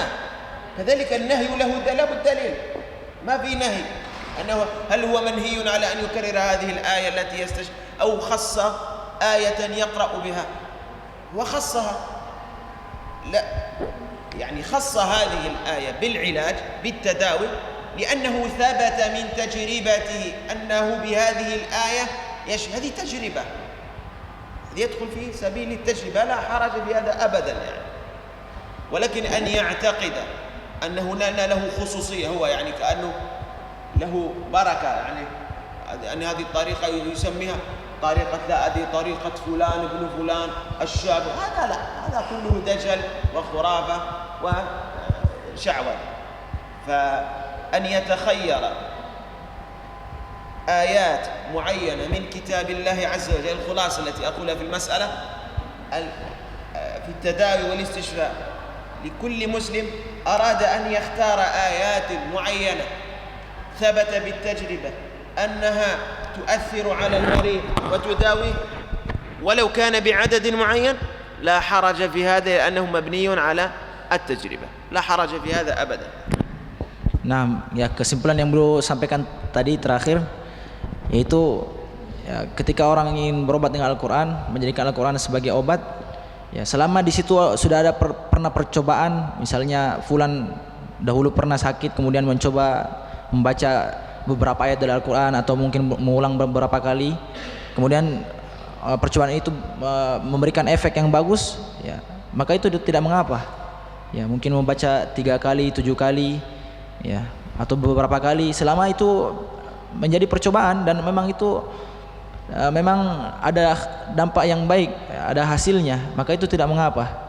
Yang tidak boleh, yang harus mengharuskan, yang betul-betul harus seperti ini, harus seperti itu yang tidak boleh. Selama dalam atau mungkin ikuti cara fulan bin fulan, cara ini, nah itu yang enggak meyakini itu yang pasti manjur, nah, itu yang enggak boleh.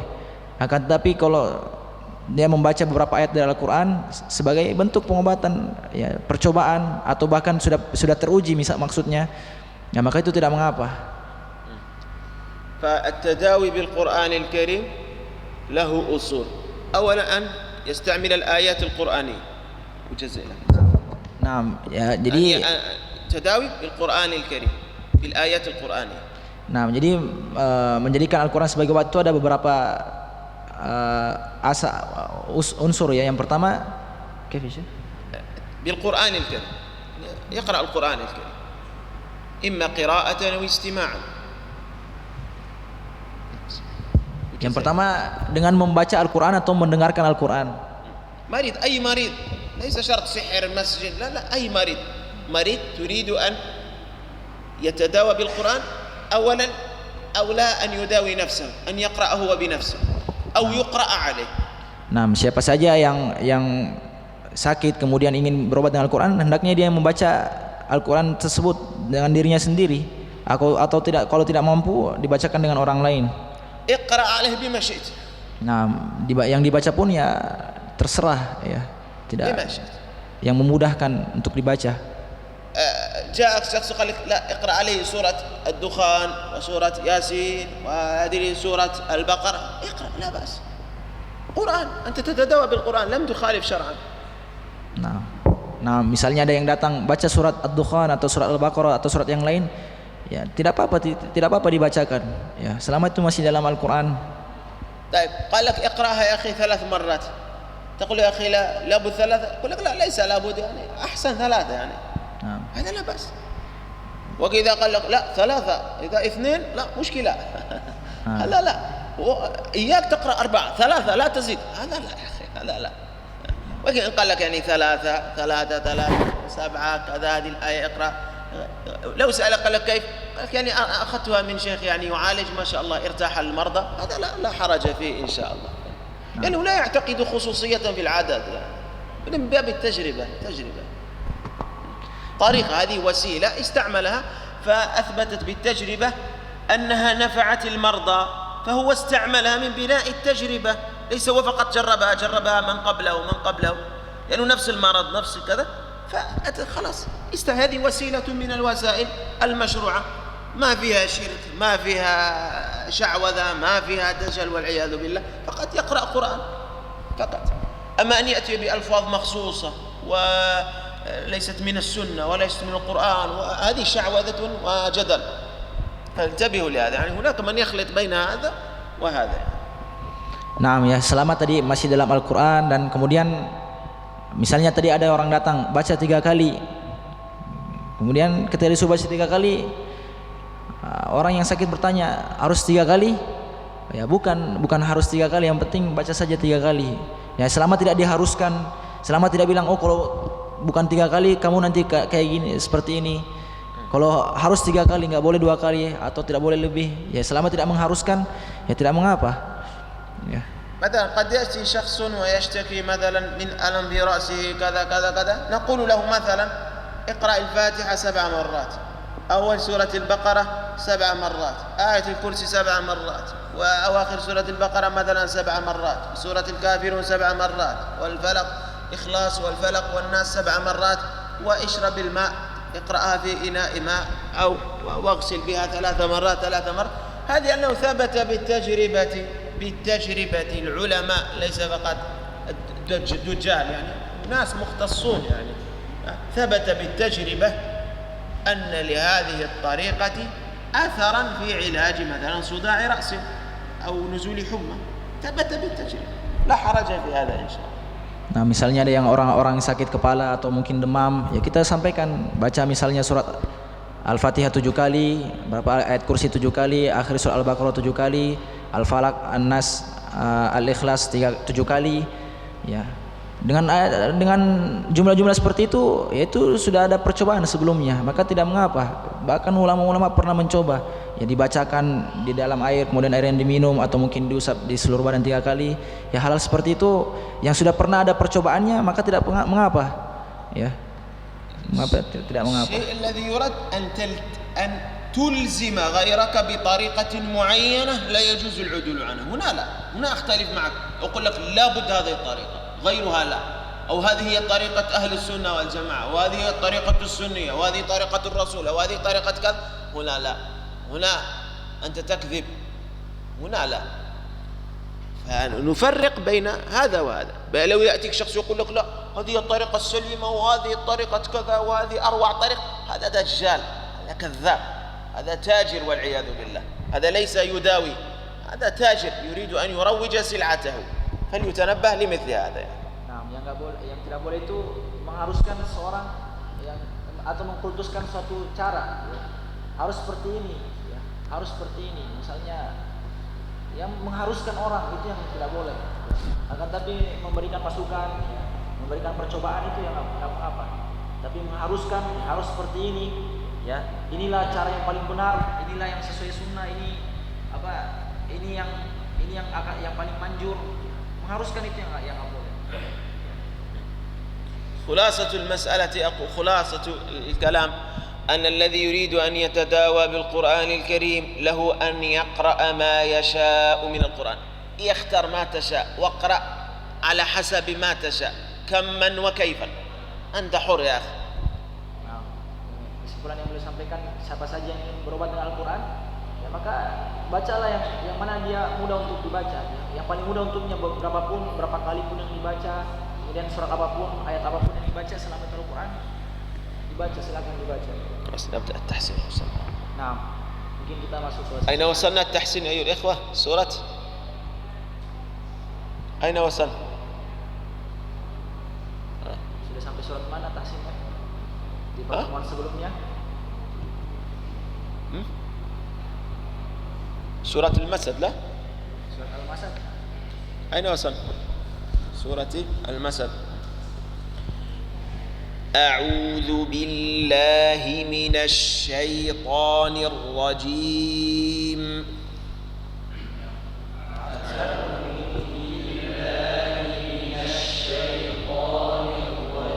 طا سطو طا.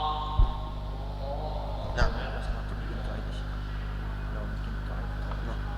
أعوذ بالله من الشيطان الرجيم. أعوذ بالله من الشيطان الرجيم. بسم الله الرحمن الرحيم.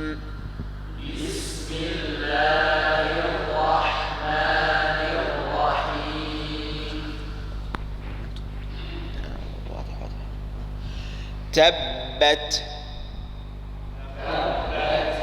تبت يدا أبي لهب.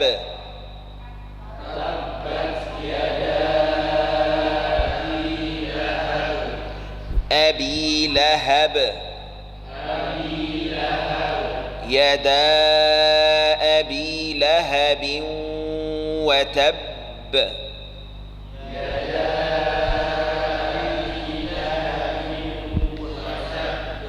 وتب. انت بالتشديد ليس وتب. وتب. ما أغنى. ما أغنى عنه ماله.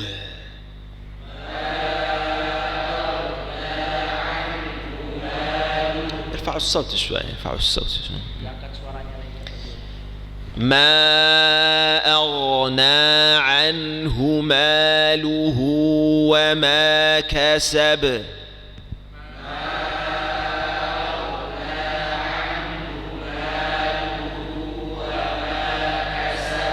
سكا كسب. سكا كا ما نقول كا ليس كا ترقيق كا ليس كا. كسب. سيصلى نارا. سيا يا سيا سيا سيا سيصلى نارا. نارا ذات لهب.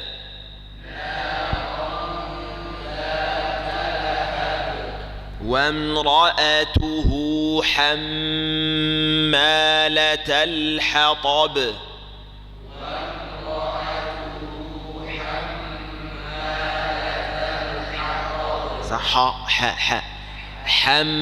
حمالة الحطب.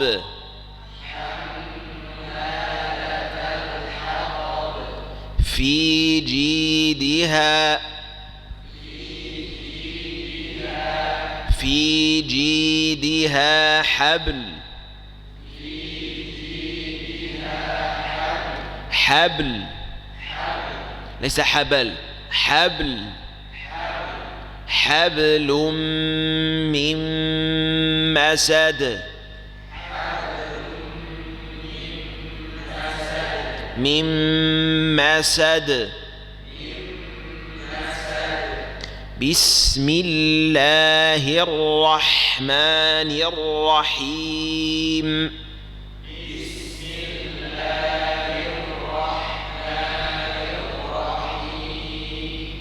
إذا جاء نصر الله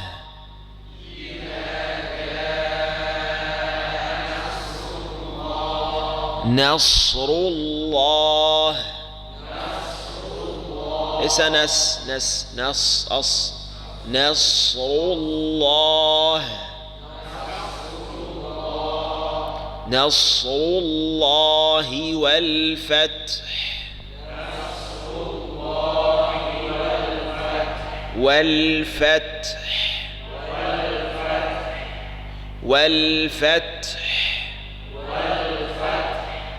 ورأيت الناس يدخلون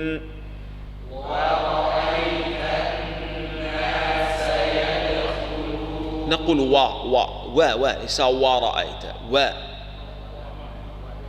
نقول لا ورا ليس ورأيت ورأيت الناس يدخلون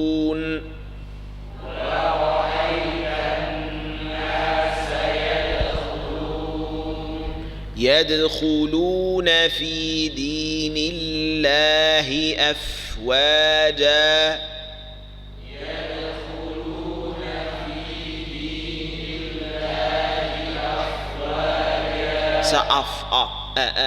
أفواجا ليس بطن الشفة dari apa perut punggung ini bibir bawah af bukan bagian depannya أفواجا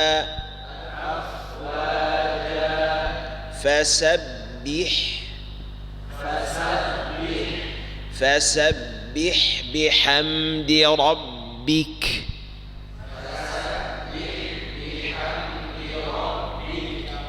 فسبح بحمد ربك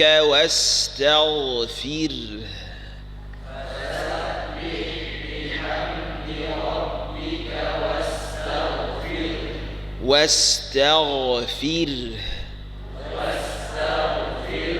راء مرققة واستغفر سفر واستغفر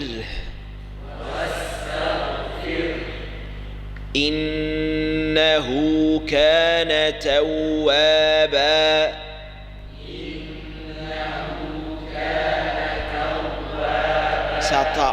تا إنه كان توابا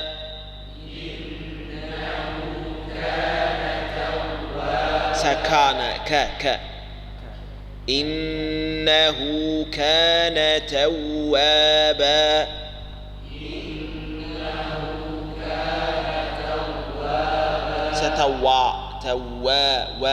توابا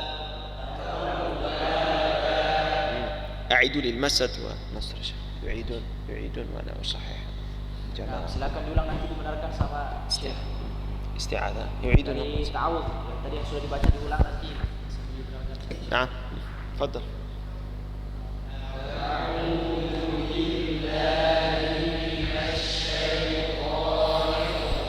ننتبه للام نقول لا ما اللام لا ينقطع فيها الصوت نقول بالله أعوذ بالله هذا خطأ بالله لا ينقطع الصوت jangan sampai suaranya terputus billah jangan sampai terputus disambung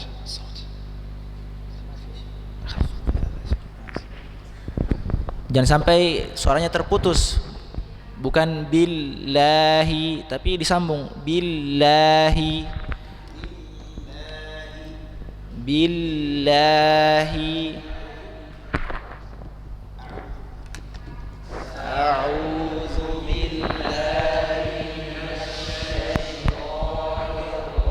فتحة فتحة من الشيطان طاء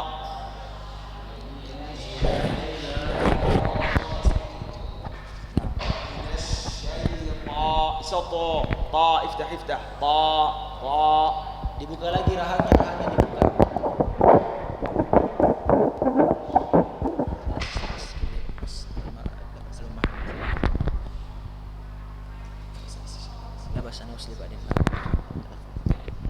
اقرأ اقرأ أعوذ أعوذ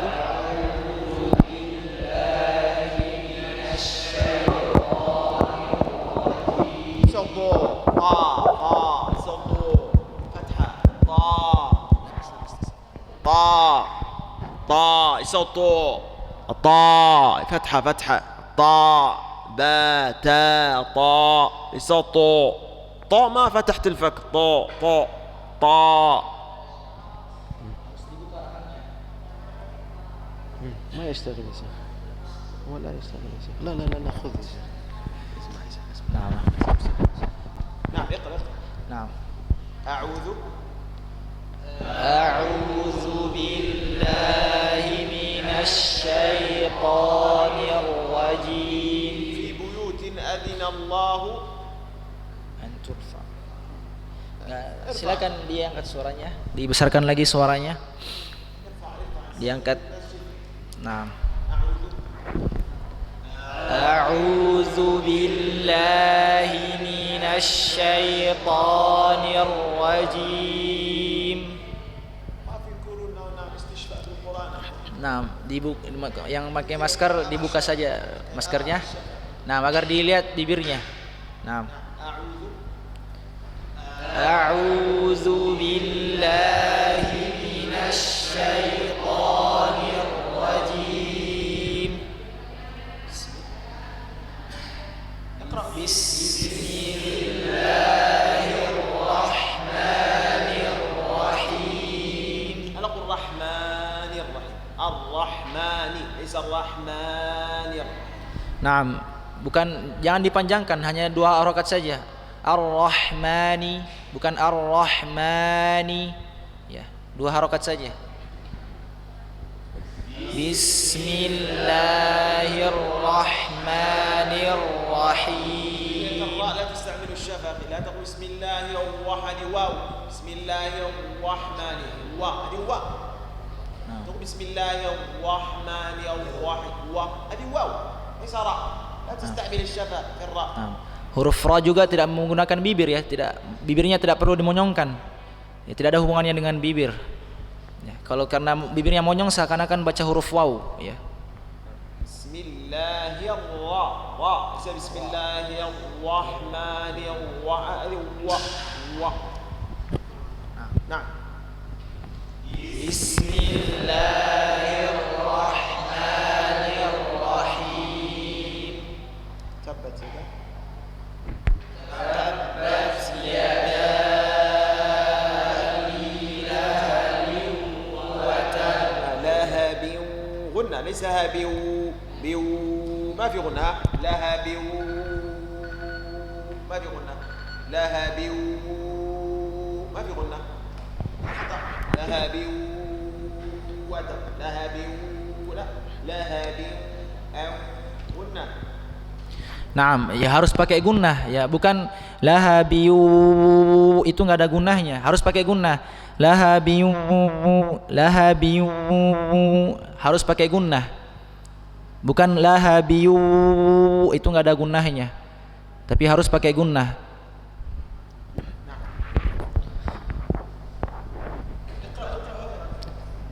Tabbat yada abi lahabin وتب وتب وتب ما أغنى عنه ماله وما كسب kasab sayasla naran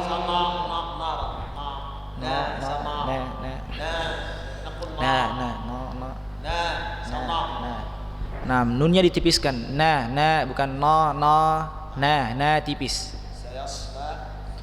sayasla naran zata lahab wa imra'atuhu hammalatal hatab. حمالة جيد أول ترقيق لأنه ميم مرققة لكن لأنه حاطب حمالة ما أنه حاء كما نطقت الأول مرقق ثاني مرقق لأن بعدها طاء تأثرت بالطاء حاطب. Nah, ha-nya harus tipis. Yang ha yang pertama sudah benar tadi, hammalah ya. Dia karena ketemunya huruf mim tipis. Kalau yang ha yang kedua tadi agak tebal, bukan hatab ya, karena mentang-mentang mau bertemu dengan huruf ta tebal, ha-nya jangan ikutan tebal, harus tipis juga. Hatab bukan hatab ya. Ha-nya tipis. Hammalatal hatab fi jidha hablum min masad. Mim masad. Nah, dibaca surat An-Nasr kemudian kita azan. Bismillahirrahmanirrahim. Idza jaa nasrullahi wal fath wa ra'aitan nasa yadkhuluna fi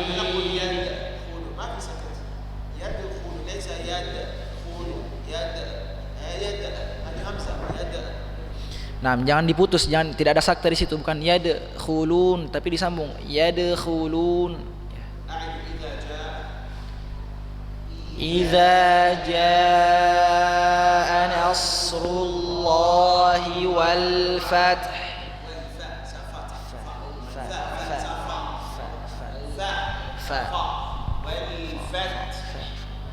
wal fath wa ra'ay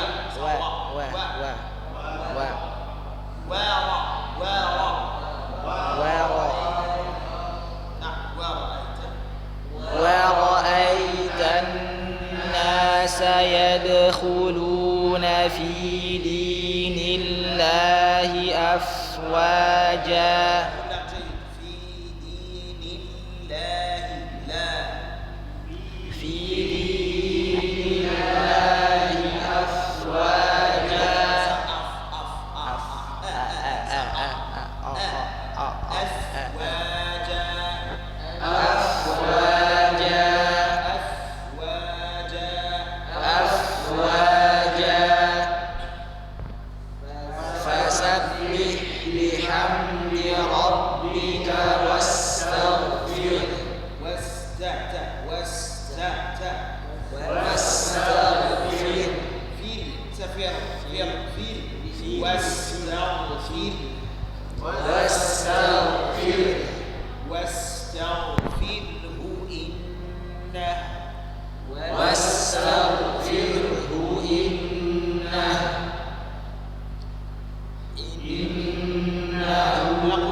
Jangan sampai ada matnya, bukan in tapi langsung in ya, langsung dimasukkan.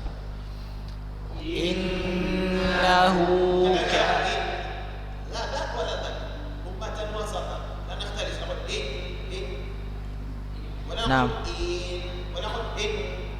Nah, pertengahan, bukan in juga, bukan juga dikasih mat ya, pertengahan. Innahu kana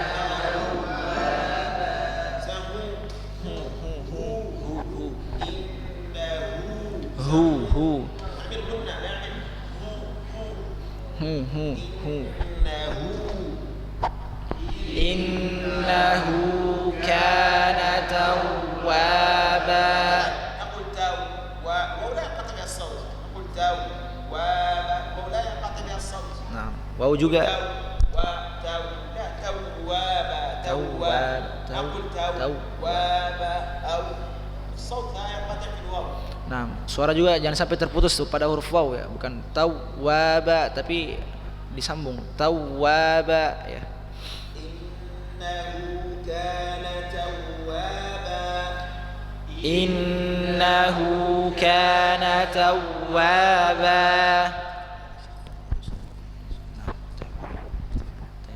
أكتفي بهذا سبحان الله. Subhanallah wa bihamdika asyhadu an la ilaha illa anta astaghfiruka wa atubu ilaik.